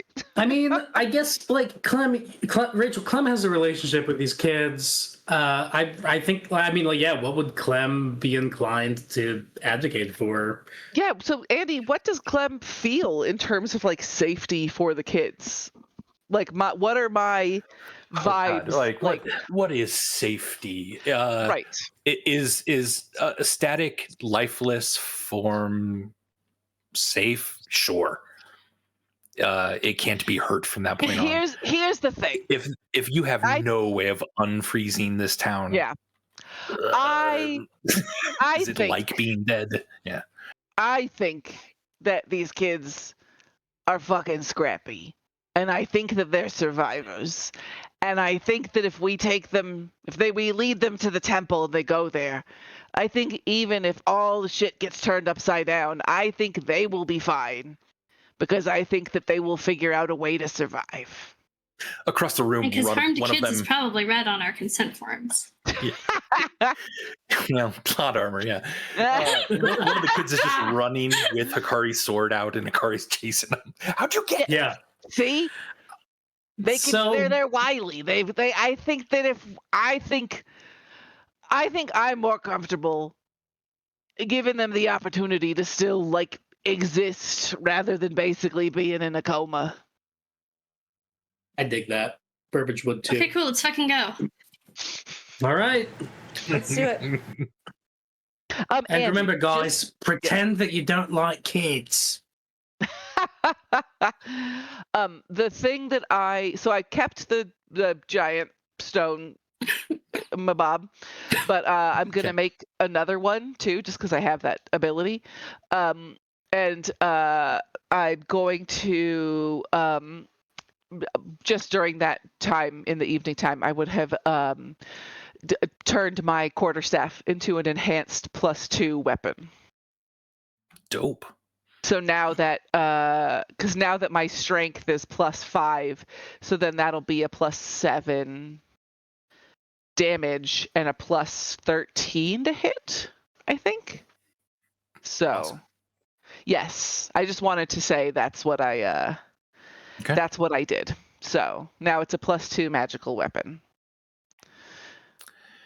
And I have one more quick question. I'm sorry. In a spell storing item, I know that we've answered this before, but I don't remember the answer. A spell storing item, if I had put a spell into it that is a concentration spell, am I then concentrating on that as though I had just cast the spell? No, so it doesn't. When you cast it from that, you'll be concentrating on it. That's what I mean. And whoever Yes, casts okay. it, right? Okay. Whoever casts it needs to concentrate on it. Yeah. So I would still just But, be like, in not- concentration of the. Okay. Yeah. Okay. But not cool. while it's being stored. Yeah. Thank you. Cool. That makes sense. Who's the first person out the door? Me, Akari. because I'm chasing that kid with the sword. Right. You got your sword back, and you're like, all right, we're gonna go. There's leftover food here that you're just gonna kind of leave. No, the food disappears after like an hour. It does say. Oh, it actually disappears. Yeah. Oh, that's a shame. Oh well, it was gonna freeze anyway. The door opens inward, so when you open the door, there's a block of ice on the outside of the building. I can break it. I got it. Give me an athletics check or an attack roll with a weapon, or Sure.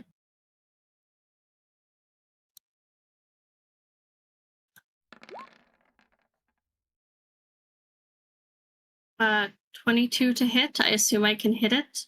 it hits. Yeah, 25 damage. 25 damage. You break through like about 6 inches of ice that is formed on the outside of this building. You bust through that. You start kicking the rest away. Some slides just down from the sort of overhang right outside. You're looking out now. The city is covered in snow. Most of the buildings are covered in ice, and there is a thick fog that is rolled into the area. It is bright and sunny out, but that is above the fog. You can see easily 20, 25 feet in front of you, and then it starts to get more dim the further it goes. And it is cold. Can we just... And I barely made it here yesterday safely, and that was going really fast. Yeah. You know that Clue helps warm you up. The fire sword helps warm you up. If you're going to carry torches, those can help warm you up, but it needs to be magical fire.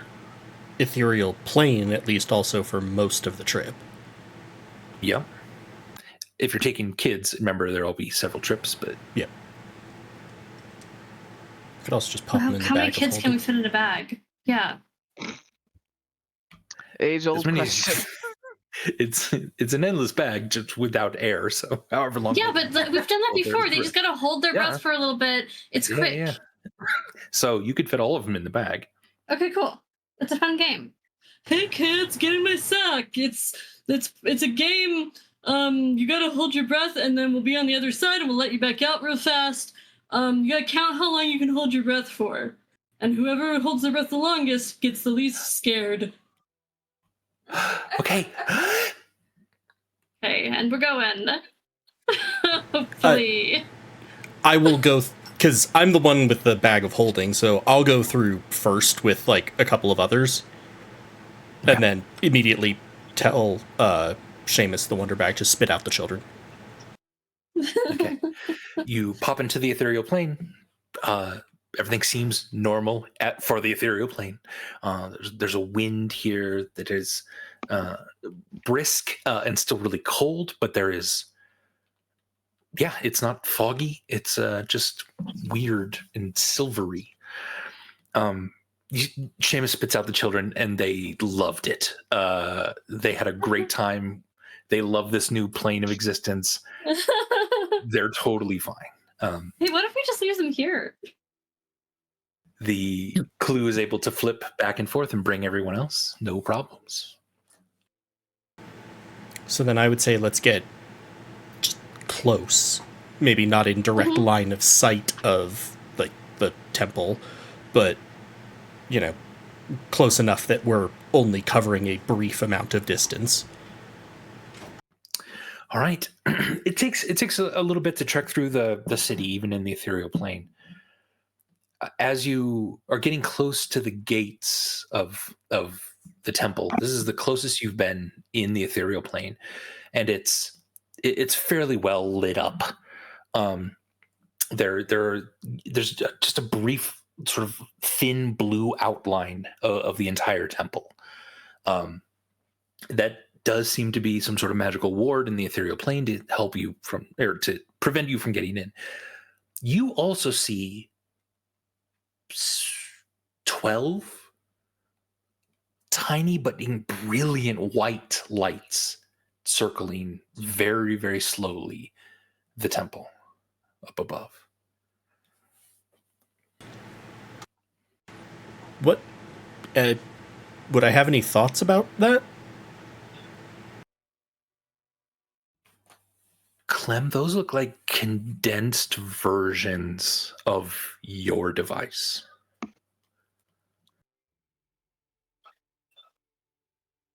You see that energy signature even in the ethereal plane, and you recognize it.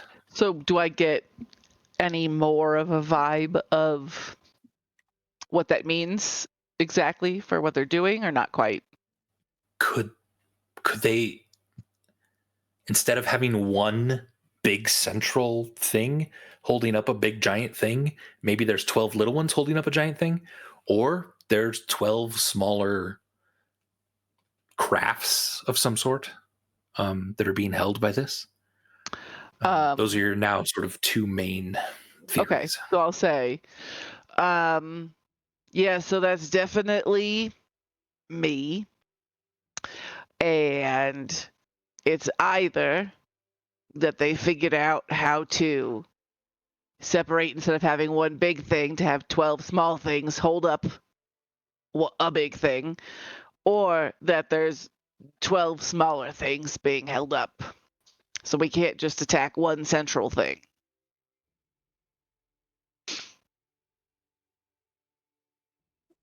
You also see, excuse me, the ghostly white outlines of a series of of people, led by someone holding a magical flame in their hand. This seems like more of these refugees from the town. But again, you can barely make them out in the ethereal plane. And you're right outside the gates at this point. All right, kids, back inside Seamus. Yay! Remember to hold your breath. They all pop in. I guess we pop back out. You pop back out into reality. Clue very quickly dips again in the ethereal. So right now you're kind of at the back of this line of people, and you've done it kind of quickly and quietly. Snow is dampening your footsteps. Even the people right in front of you are just huddled in the cold and the freezing wind, that they don't even notice that the line has just gotten longer. Clue is able to bring everyone else as well on a second trip. Easy. Do you want Clue to really stick beaten around? down and sad. Do you want Clue to stick around in the material, or kind of dip into the ethereal and like wait outside the temple? I think I want him to probably be in the material. Okay. All right. So giant I'll sort of flaming like horse. prop a couple of like the kids up on him, since it's probably warmer there. It is, yeah, much warmer. They're playing with his fire mane. It's not quite burning them, but it's nice and warm. And Clue seems to be okay with it. In this now line of people marches through the gates of the outer gates of the estate. As you approach, in the material, you see several guards. Adam, I think I am hearing myself in you.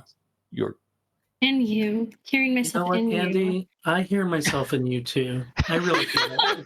Thank you. Praise be. And as you approach the main doors then of the temple, you can't help but be reminded, not a year ago, you were standing here and going into the temple for the first time to meet Ponway and receive his first little mission he had for you. Everything looks different now. Obviously, instead of the sands, it's white snow. Even the temple is beginning to freeze over. It seems like they've had to chip away at the door to make sure that it stays unfrozen as much as it can here. And they're kind of quickly ushering in people. The guard at the front, who's holding a fairly large blue flame in his hand, is speaking to the others, and he's saying, "Listen, this is about the most that I could find. I don't know if there's anyone else out there, but I think we got to call it pretty soon." One of them says, Cliven is still out, so we need to wait for him. But I do think that, yes, that's true. Everyone is probably... This is probably as many as we're going to get. Whose fucking horse is that? Is that someone's horse that they have? It's bright and shiny. Hello, you all back there? Hello. Yes. What's with the horse? And a fairly rotund human individual, bald head, carrying 2 torches to try to keep warm, in splint armor that doesn't quite fit him, but a large sword slung on his back, kind of pops over to your group specifically. Yes? This is What's my with the horse? horse. Okay. And we, 1, have an appointment for dinner, and 2, we're bringing these children in because we knew that you're taking in people to protect them. Oh. Well, all of that is true. Let me just... Let me double check a couple of things. The horse probably should go to the stables. It's right around the corner, over there to the right. If one of you wants to take the horse, that's fine. You could get back in line before we process everyone. I'll just double check with my superiors. You stay in line, everyone. And then he hops back over to the front and begins to talk with a few of those priests wearing entirely white garb, spell books slung on their back and chained to themselves. These are fairly high up members in the Temple of Ryn. And they seem to be checking in people as they're going in, and you even see through the doors there's a little bit of a line waiting, and some people ascending the staircase, like the main staircase. Would you like to go put Clue in the stables?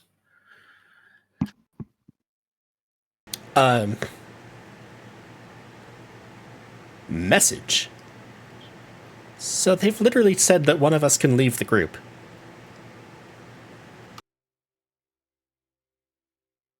Do I get the sense that he got a good look at how many of us there were, etc., or is it like a very brief exchange with me?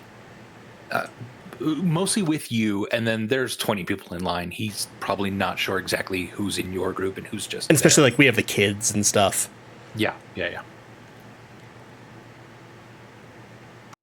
Do we think that there's a route from the stables to, or am I really would Burbage really be taking Clue to the stables and then proceeding from there?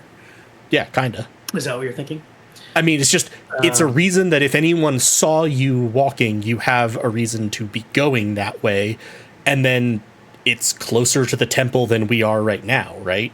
Like, it's like a side building on the temple. Yeah, it's like attached to the temple, yeah. So you would imagine that there's at least a door. Yeah, I mean, that goes in. So, yes, it seems like a potentially good opportunity. And also, would it kind of take away from the, like, making Yizak let his defenses down? Burbage ran.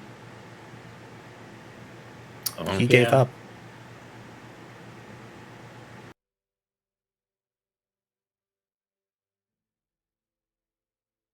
Yeah. I mean, I'm. You're filing I'm- in closer and closer Yeah, to the front Burbage doors here. will. Burbage will make eye contact with all of you and shrug, and grab, go to Clue and go to where, the man Stormbringer, director you is. help a couple of the children down off of Clue, and Burbage, if you want to like hop on or just lead him right around the corner of the sort of, it's kind of the northwestern or northeastern corner of the building. You see a couple carts out front. Those should be the stable entrances right there. Burbage will just lead Clue to Stormbringer's the going to tell stable. him to be really careful, okay? And Stormbringer looks like she's going to have a panic attack because y'all are going to fucking die. But yeah. Okay. I'm going to be very careful, Stormbringer. It's going to be okay. All right. Burbage pops around just as you're about to enter the large main doors of the temple.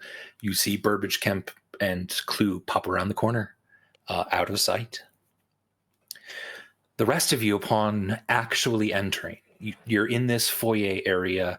Off to the left is that sort of what used to be kind of a makeshift entry, like desk, where the one guy was accepting silver daggers and accidentally lost one.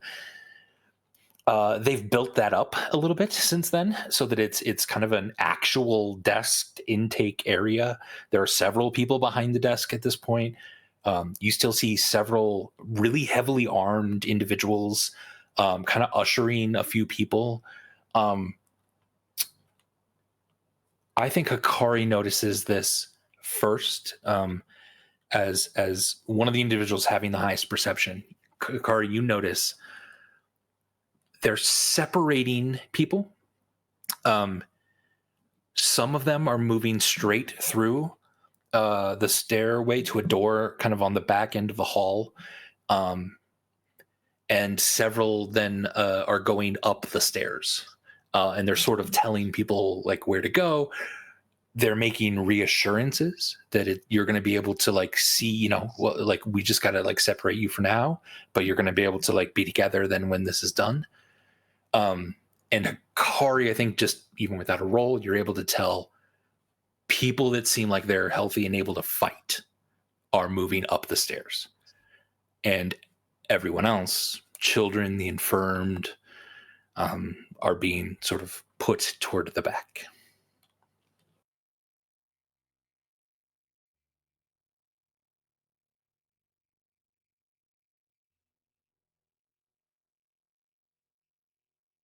Why do we think they're being split like that? I guess you can't tell us what I think, but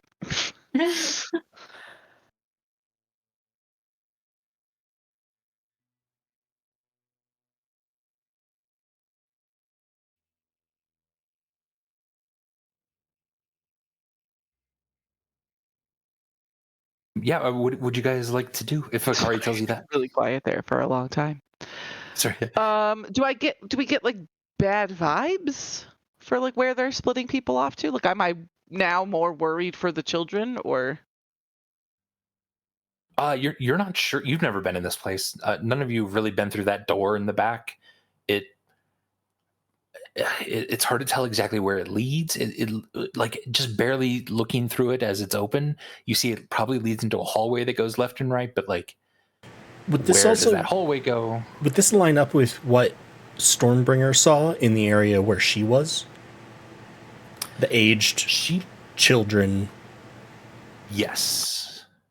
That was in the basement. So if those individuals are being sort of put into the basement area, which, Stormbringer kind of thinking back on that, it's not simply a basement, it's stone. Like it's old temple chapels, essentially, like lined up and sort of open to each other, surrounding altars, and there's pews and stuff like that. And it's just sort of being made into kind of a makeshift refugee camp to a certain extent.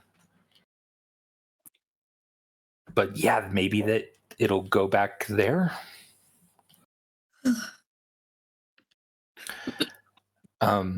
As you sort of approach one of the wizards, they have a podium and a large scroll that they're listing people and stuff.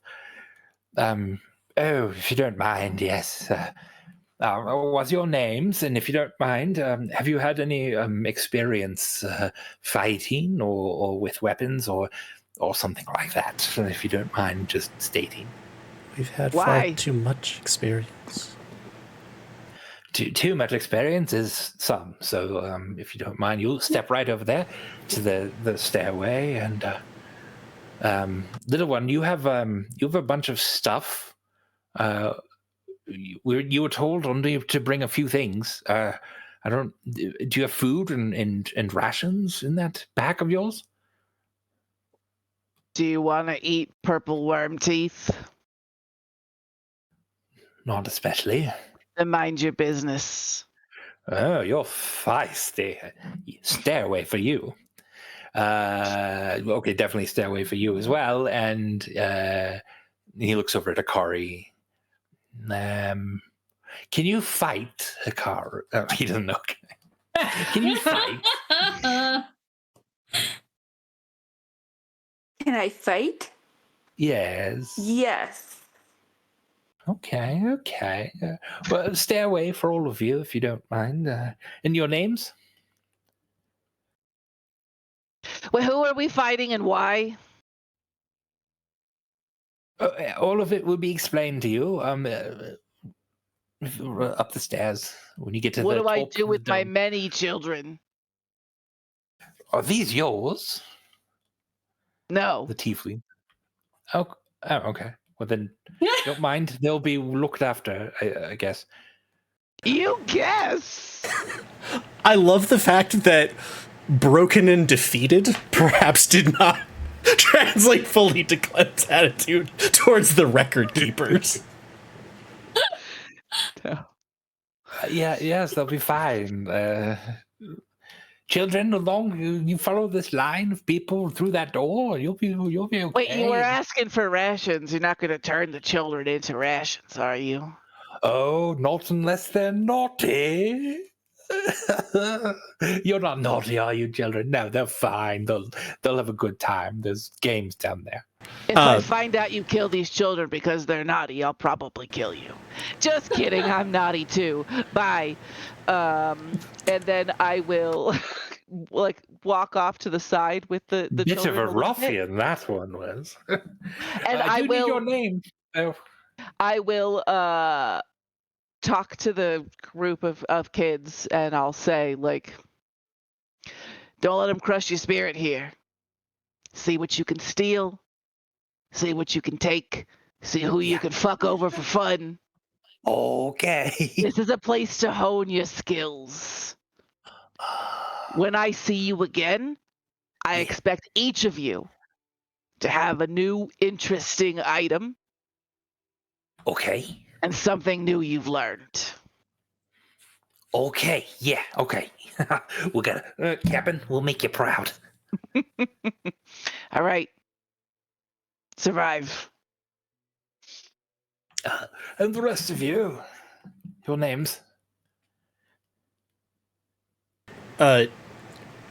Charity is under the assumption that we're still doing the we're broken and defeated plan. Clem's just bad at that. I'm Charity. High Priest Yuzik had invited us to dinner. Tim Curry from Clue. Sorry. One by one, you'll arrive. I see. Okay. Well, one moment, please. And he'll kind of scurry off into that side room and speak to one of the individuals at the desk, who whips around and comes and greets you. I'm terribly sorry. If you don't mind, follow me, please. This way. Of course. We have a room prepared for you to rest if you'd like. And then he ushers you off just to the right. through a door at the foot of the stairs that seem to be it seems to be a servant's quarters that has been kind of repurposed for just general staff and armed individuals that are here. But it seems like a comfy enough room. There's a small couch, kind of a coffee table, and then bunk beds basically lining the walls. I'm sorry if you. Thank you for staying here. Would you like me to try to find Grandmaster Isaac? That Which is a different name than High Priest, by the way. Yeah. That might be for the best, yes, if there wouldn't be too much trouble. Of course. You all don't mind me saying, look awful.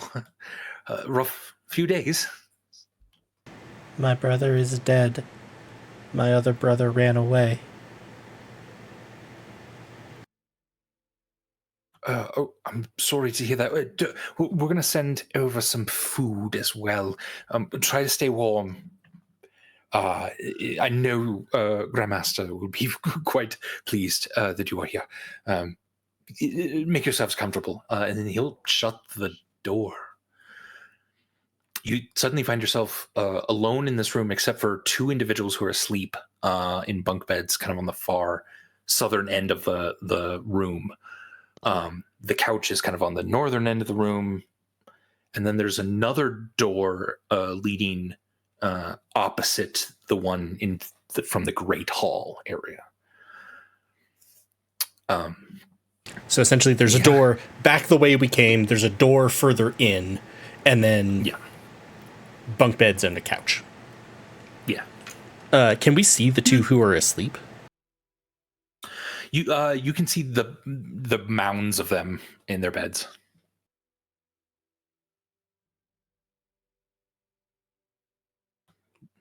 But unless you want to get closer. I think Charity is going to just sort of slump dejectedly on the couch. Similar to, like, almost very similar to his posture when he was, like, crying last night over ire, just on a couch, so not, like, quite holding his knees to himself. Yeah. But very clearly, like, the arm of, like, the couch is, like, supporting him under his ribs. Okay. Message cantrip Charity. Once after the Yizik man gets here, can we use Clem's Hall to go through the floor and find Roburn? End message signed Stormbringer.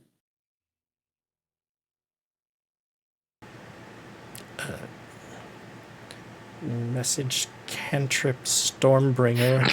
Read your previous communique. That sounds good. I think that the main thing will be whatever happens with Yizak will probably determine a lot of what we do next. Message cantrip Charity. Signed Charity. How well does this work? Can we still talk with Burbage when he's off exploring? End message signed Stormbringer. Re-communication with Burbage. Most likely not. We generally need to know his position in order to be able to communicate with him. Message cantrip. We know his position. He's going to the place. We know where he's going. Then, so we know where he is. End message.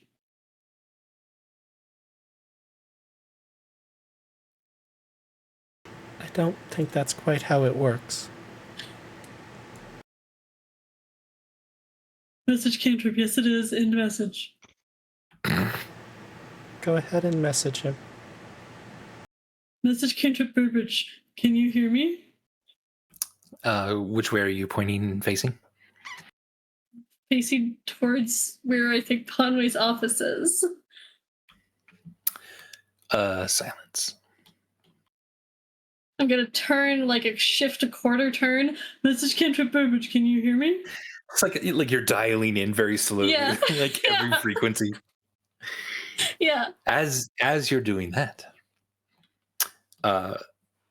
Burbage, you lead Clue through the large open kind of barn doors of the stables here, which sit firmly within the stone foundations of the temple itself.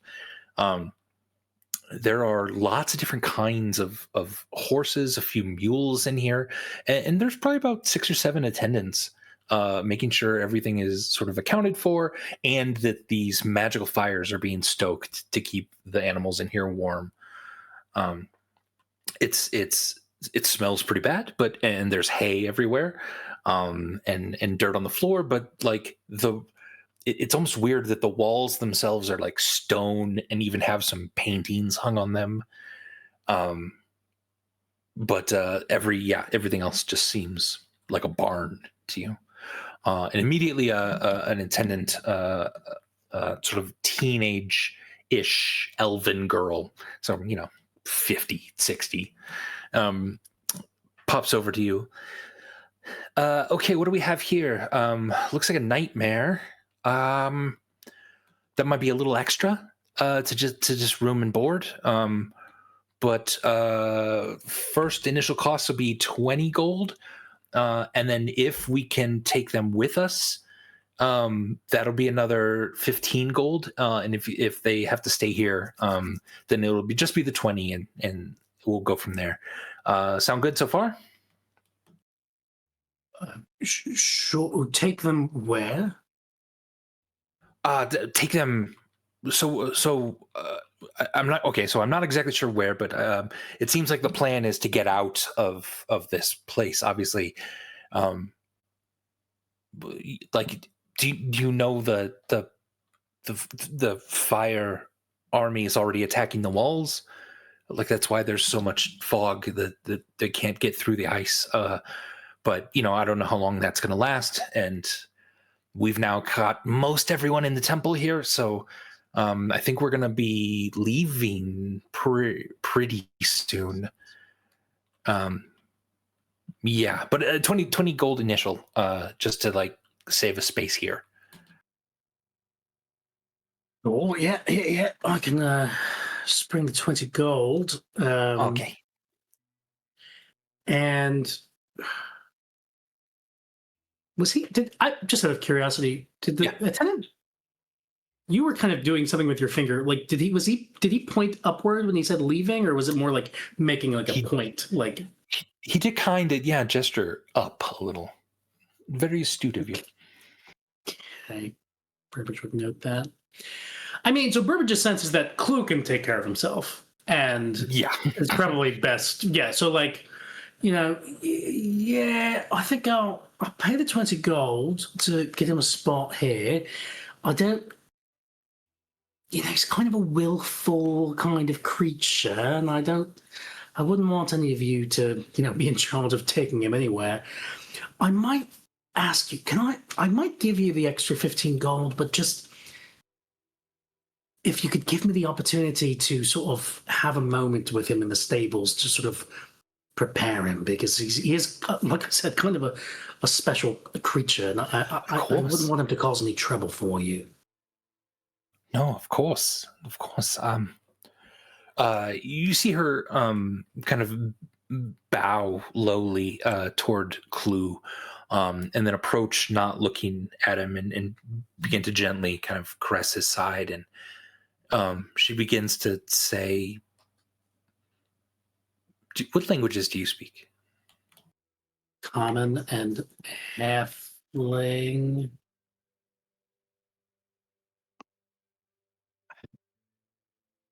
It's a language that sounds a little elvish to you, but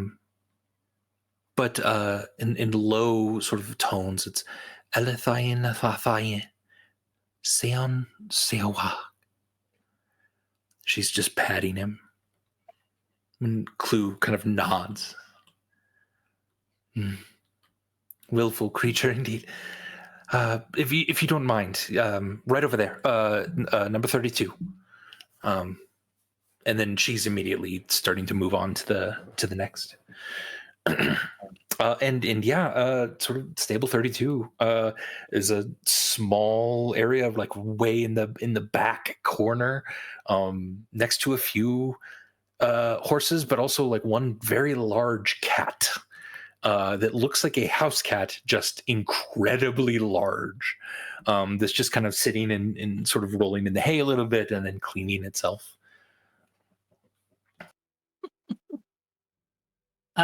Cool. All right. Burbage will, take Clue over there. Burbage will try to get as much of a read on the kind of the norms of this space in terms of like the attendants, what they're wearing, what they look like, where they're coming and going from, and just kind of trying to get a sense of like how much leeway do I have to sort of hang out here with Clue and then sneak off? Like, what would, like, do I have to, should I be super bundled up? Is there like a cloak that I should wear to look like one of these attendants to go through that door that they're all coming in and out of? Basically, like any details like that would be helpful. Give me an insight and a perception check.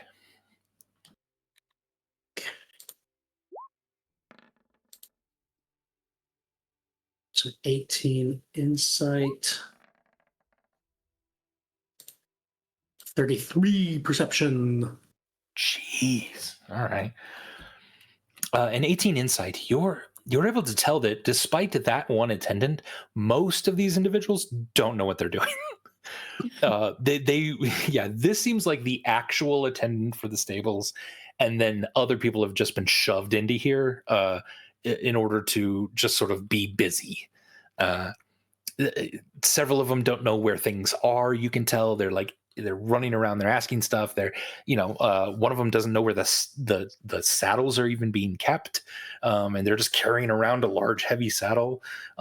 You wouldn't put it past it to like, these just might be people from the town that have been doing something else their entire lives, have been shoved into this temple, and then are being kind of told you're now a stable attendant, and do your best.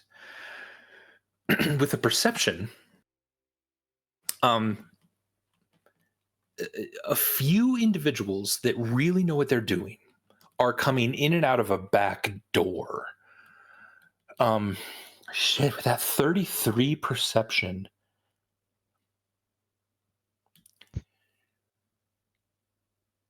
something very odd you notice.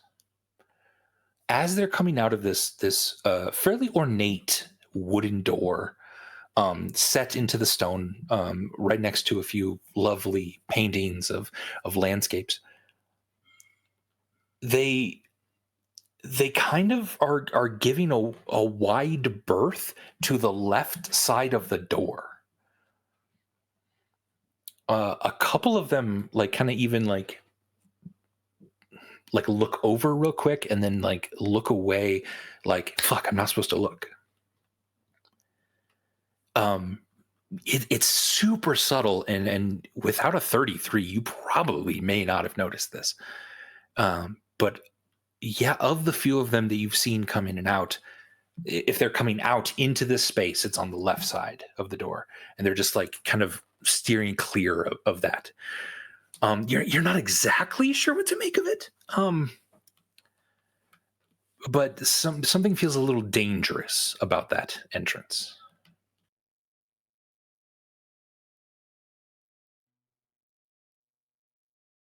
Okay. The attendants are not wearing anything out of the ordinary. It's just normal, common clothing. The ones that, the only other thing is, the ones that you can tell know what they're doing are not being sheepish about entering that door at all. They're just confidently walking through it. Other than giving a slight wide berth to that side of the door. Okay. Give me one moment. Okay.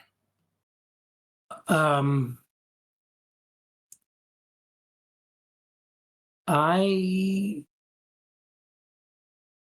do have blind sense. Within 10 feet. So if I get within 10 feet of the door, I will be able to tell if it's a creature Yeah. to the left of the If door. there's a creature that's invisible or something there, yeah, you'd be able to tell that. But otherwise, he at least knows to give that spot a wide berth. And that if he puts on an air of confidence, wait, are any of the attendants like bundled up or anything, or are all their faces like pretty clearly visible? Or? Pretty clearly visible. Yeah, they're not wearing cloaks. It's just basically common clothes. Are they carrying any things in and out? Like, is one of these people maybe have a saddle? You said. Yes, but they're not. Yeah, taking the saddles in through that door. There are a few people taking things out of there, bringing it out. But they're like backpacks and sacks and stuff like that. Okay. Burbage will pat Clue. I'll kind of murmur, what do you think I should do? Clue kind of like looks around a little bit and nudges you forward a little bit. Like, come on, get out of here. Right. Okay. Hey, you can take care of yourself, yeah? Clue nods. Yeah, all right. I'll catch you on the flip side. All right. Burbage will yeah, is confidence here good or is stealth good? Fuck me. I mean, my stealth is really fucking good, Andy. Okay. Burbage will start with he's gonna move quite like unassumingly, like stealthily, to try to get to maybe like the other side of the door, or if there's anything that he could kind of be behind, or like a barrel that like is within fucking 10 feet of that spot, maybe. I mean, yeah, there's barrels and carts and crates kind of littered all over this place. There are a couple individuals going in and out that are technically a medium-sized creature, which is a size above you. If you wanted, you might be able to hide behind them as they go in. But it's also a little tricky because you're not exactly sure what side you need to hide behind them with. If you're trying to avoid being seen by that corner of the door or something, then yeah, you could position yourself on the other side of people. But that would also leave you a little bit open to other people on the other side. So it's slightly tricky. But I wouldn't want to be like closer to the thing that they're avoiding, would I? Okay. I just need to know. This is why I was hoping to like do a pre-door like stealth, like to like sure. if I can glean something first. Give discreetly. Me a stealth check to basically disappear from here and kind of make your way over to some crates that are within 10 feet of the door. So if there's something invisible, you might be able to see it. And actually, I would have advantage with Supreme Sneak. Please roll advantage.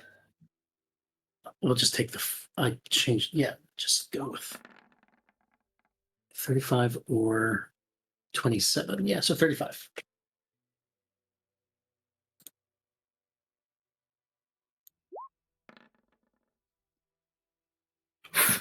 All right. You sneak up to the edge of these crates. You immediately kind of bury yourself in some hay, loose hay that's over here, and able to kind of peek through. You make your way very quietly, very sneaky, within about 10 feet of that door,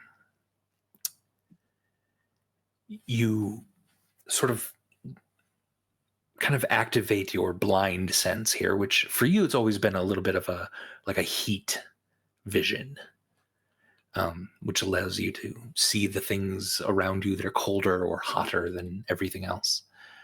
As you get within 10 feet, the heat that's coming off of the gigantic fucking angel that is standing next to the door is pretty intense. You could feel it, let alone see it from this distance. That is an invisible angel guarding the door to this place. And this is in the stables, or did I miss what building they're in? Because I was... Yeah, this is the stables leading to the door into the actual temple. As you are moving through the hay, it looks over immediately to where-ish you are and kind of leans in. And you barely hear a...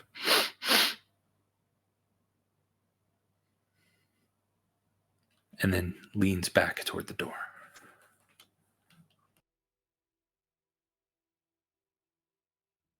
I hate it. Oh, I fucking hate it.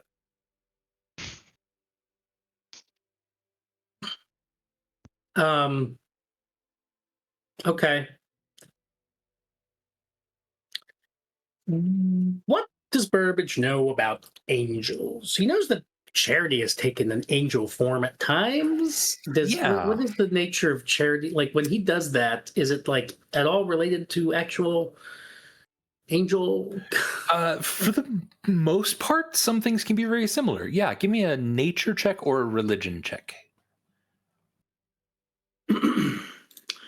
We'll say with advantage because Charity has been this form with. And I've talked about it some.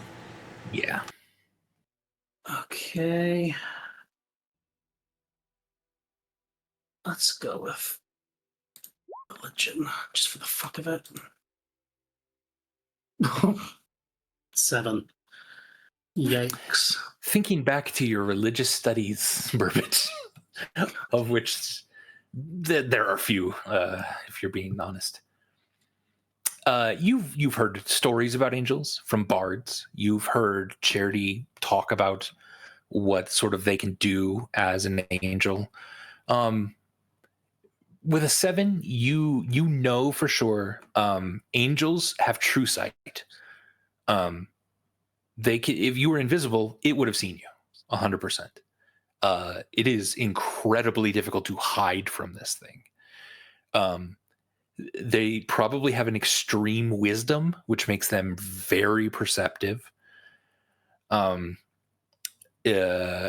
Incredibly intimidating, so probably high charisma.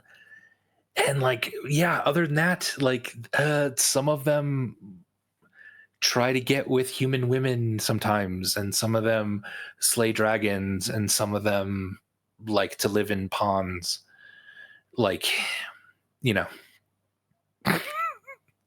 It's just fiction stories that are being sort of running through your head. Yeah. Some of them sponsor arms and armor companies. Yeah. Yeah. Okay. So it seems like probably, despite stealth being my strongest possible thing, it seems like that. Do I have a better bet of just fuck. Doing the confident approach? Does this angel fucking know everybody who's coming in and out?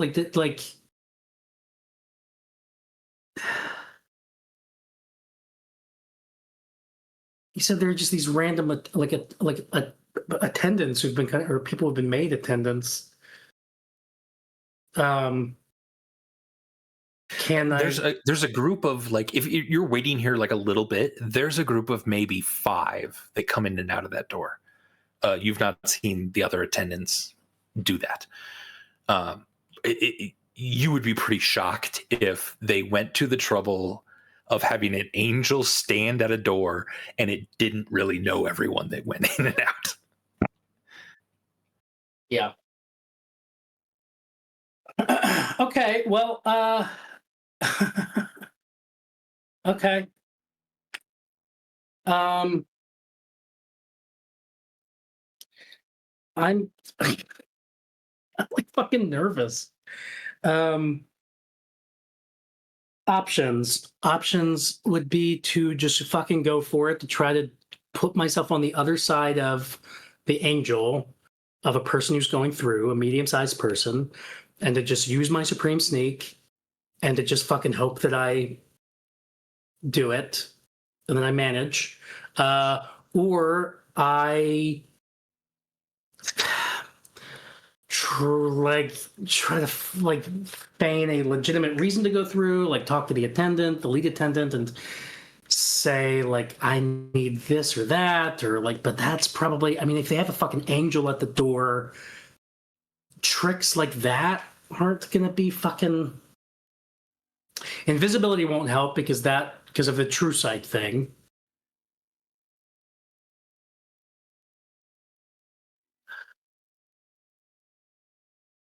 Okay.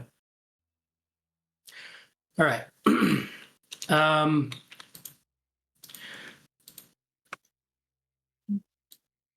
Yeah, I don't have the neither Burbage nor I have the luxury of waiting any longer. So What do we do? Burbage will determine who the best possible person who's going in with like to hide on the other side of, in terms of size, in terms of like, he's even trying to get a sense of like, is this angel like sexually attracted to any of the attendants in the room, so that they're looking at like, or they're repulsed by this person, and so they're not going to want to look at this person when they're going through. So he's trying to get a read on that, like who is the person who's most likely to like cover Burbage and to be ugly to this angel's tastes. Okay. It's going to take a little bit of time, but give me a insight check to see how you're able to read this heat vision form. 23. 23 is very good. Throughout the next like 15 minutes, Ooh, yeah, fuck. You see like these 5 individuals go in maybe 3 times, like once every 5 minutes or so, and come out. From that, there's something off-putting about the main attendant that you talk to. They are not a very large person, but sometimes they carry someone's pack, or a pack of a horse into that area that might give you a little more cover. And like, for some reason, the angel, it's not that he's disgusted at all by that person. You're getting that sense. It's not that. It's that one individual is more trustworthy than everyone else here. And so it just doesn't care as much about them. It's not feeling any need to really check in on them or make sure that monitor what they're doing. Yeah. Right. No.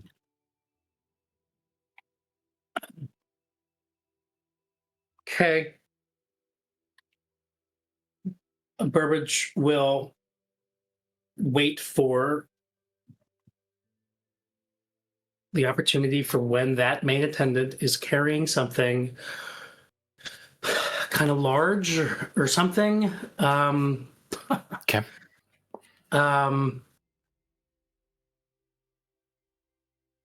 Especially if the attendant is carrying it on the right shoulder, which would be on the side that Burbage is trying to be stealthy. You know, Okay. if there's something covering, and like, I mean, yeah. Hopefully this just happens, and Burbage doesn't have to like fucking come up with some reason why. Oh, hey, could you like get rid of that thing because my nightmare doesn't like it? Like, I don't want to do that. I just want to play it cool, wait for the perfect right time, and then the supreme sneak my way past this fucking angel, Andy. In the meantime, are you trying to stay hidden, or are you more like trying to be with Clue and like act like you're there to calm them down? I will be.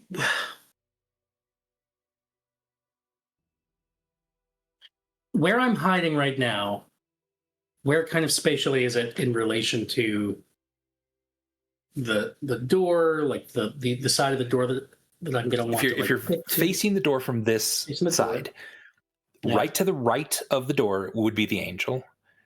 Not to the left of the door? That would be if you're coming in to this area. They're looking to their left as they come out. Yes. So it's on my right as I look at the door. Yeah, okay, as you face the door. Yep. Great. Okay, good. There's a couple bushels of hay that are to the right further of that, and that's behind that, underneath some of the hay is where you've been, and about 10 feet away from that angel. Okay, so it's further on. Then behind you are the stalls in the stables here, and then the furthest back on that side is Clue. All right. So I need to. So yes, Burbage will discreetly, I think, get back into like just miscellaneous person dropping off horse at stable mode and go back to Clue. Okay. So that he can then eventually he'll have to circle back to the other side of the door to eventually be in position to kind of do what he needs to do. Yeah. That's what Burbage is going to try to do. Sounds good.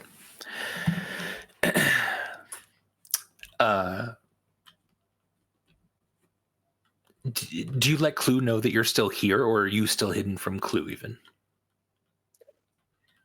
Well, I thought, I mean, no, I'm not hiding it unless I need to fucking stay hidden this whole time. I mean, God, why am I so scared of doing what Burbage is best at? Is that the right approach? Is it just to fucking, like, I'm here and now, I'm in the stealth mode, and so I'm gonna fucking get to the other side without being seen? Don't test fate. And leave stealth mode and then get back into it. I mean, does Burbage think that there's a way, like, given everything that's in the stable, that he can get from this far kind of corner where the angel kind of is already like sniffing around, that he can get like to the other side of both the angel and the door without anybody fucking seeing him? I mean, it would be a pretty amazing feat. If there weren't torches on the wall, if it was dark and shadowy in here and in the hallway, you feel better about it. I mean, it's just there's light coming in from the cloudy, foggy, morning sun, but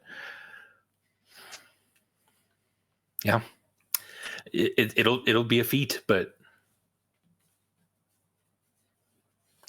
what else do you want to do?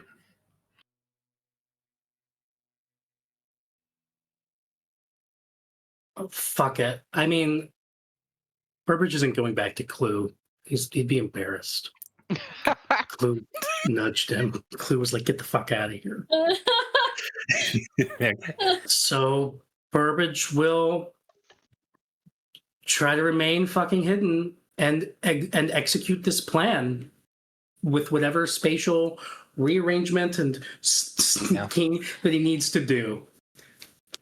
Using whatever fucking is at his disposal. If it's mapping out fucking like a choreographed fucking dance of like this attendant is walking this way and he'll be right there, and then like just as this attendant's walking this way, he'll be right there, and then there's a bale of hay, and then there's a fucking the large cat. If he can use the large cat in his fucking plan, he's gonna do it, Andy. Go ahead and give me a stealth roll.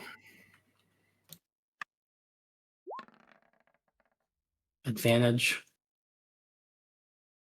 Expert stealth.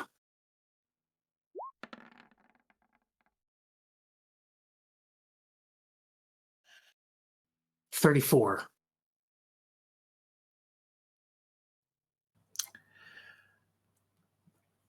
The large cat behind you begins to sneeze a few times. As it does, it keeps kicking up this dust and this hay. You immediately disappear into just enough of that to hide behind the individual, the main lady, who's now carrying a large bag on her shoulder.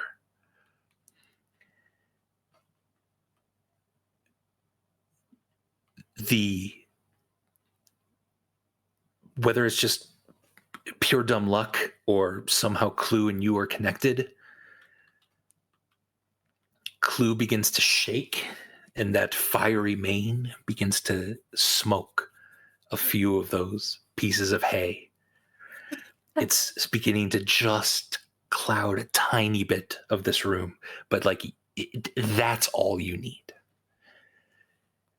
You dash from person to person and back underneath the legs of this elven teenage woman.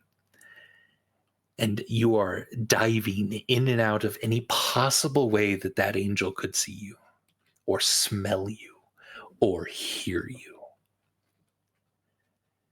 And as you get to the door, the angel on the other side of the door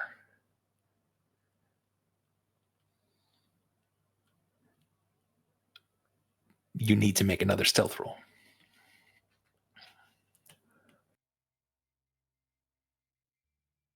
And tell the attendants about the other angels. They don't know to look at that one. Is that what the fuck's happening? They looked, but you didn't see them on the other side of the door looking. Not on the other side of this side, like not on the left side. It's on the other side of the door in the hallway now, beyond the stables. Oh, wait. Oh, sorry. On the other side of the door, like through the Yes. doorway. going Through the through. doorway. That makes sense. Actually, yes.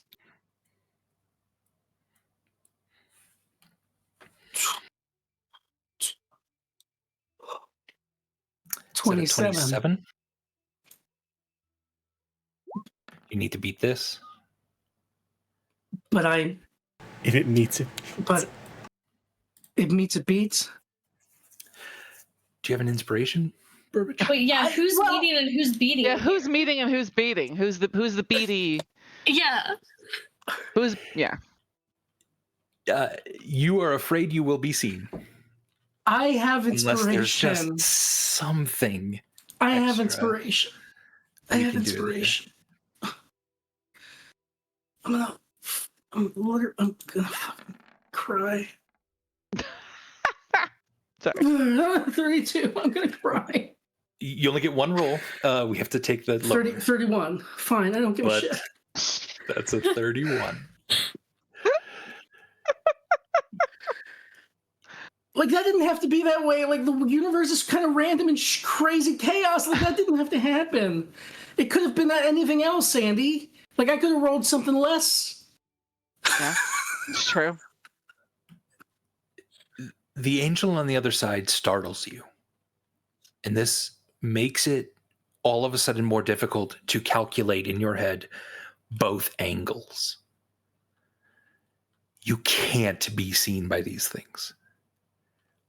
It's going to ruin everything that you've been trying to do.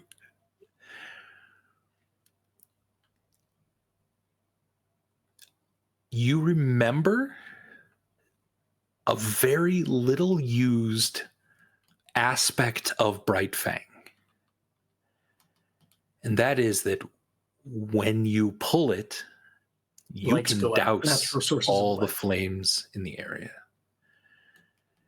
If you do that, I'm going to give you one more stealth check,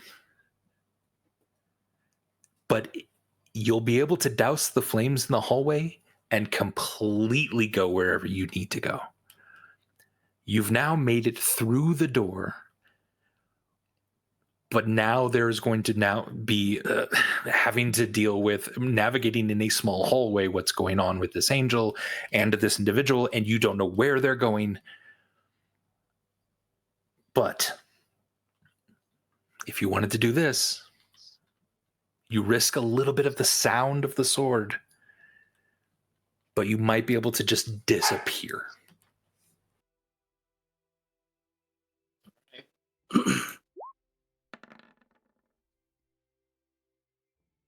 Critical hit. Ooh. 37. Critical fucking hit. Jesus Christ. Shing. You pull Bright Fang, the lights. Obviously, it has dark vision, and what I just described is nonsense. It was going to see you even in the dark. As it looks over to the sound of the shing, you've perfectly timed it with a dropping of a horseshoe onto the ground, just from that pack. Nearly incredibly lucky that you've done this, but also it's probably skill at this point. The angel bends down and picks up the horseshoe for the young woman, hands it to her, and she nods. As this tiny interaction where the angel is just locking eyes with a human or an elven person at this point, the lights go out. Immediately, its giant sword pulls out of its sheath. It starts looking around. You hear it breathing heavy. It's dipping in and out of some of the shadows. It's looking all around. You're so fast, though, Burbage. By the time the lights even were out, you were nearly around the corner. You've not only evaded an angel of Behelit, you evaded two. And evaded the DM who was trying to get you trapped. For that, Burbage Kemp, welcome to level 20. Oh, Jesus Christ. I feel like I should get inspiration as a player for not saying anything when you're like, you can turn out the lights. I'm like, that doesn't work on True Sight. That doesn't do shit. He is trapping you. I was like, that's going to do jack shit diddly to them. With True Sight, unlike Dark Vision, they like wouldn't even really notice. Don't even notice it's dark as much. Other than something changed. Burbage, you were going to be around the corner from the stables in this place where people are just dressed normally, walking around, doing shit. You're going to have mostly free reign of walking around here now. And I think that's where we're going to end tonight's episode, friends. You've made it to the Temple of Ryn. You're inside. We got some performances of being downtrodden and beaten, and an incredible, epic, once-in-a-generation sneak from Burbage Kemp.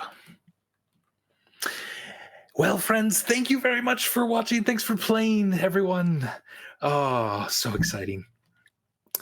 We're gonna pick us up again next time, which is not next week, I don't think, but in a few, and we'll let you know when it is. Thanks everyone. We'll see you later. Don't forget to love yourselves. It's a masturbation joke. Bye. Why? Wow. We're out, right? Oh God! No! Don't let me. No, No, don't let me linger no, here. you're stuck like that now. Yeah, no, you just linger. Yeah. I can't. No, we Yeah. gotta go. No. He's not gonna let you finish, Andy. Please, Daddy. God. Oh my God. Cut it out.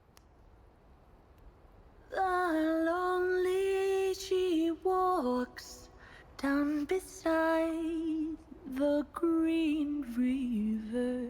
My lady she was, and I bend my knee. One divine, my seraph, my heart to deliver. She gives me a small flower that I call Tomb Lily. I love so completely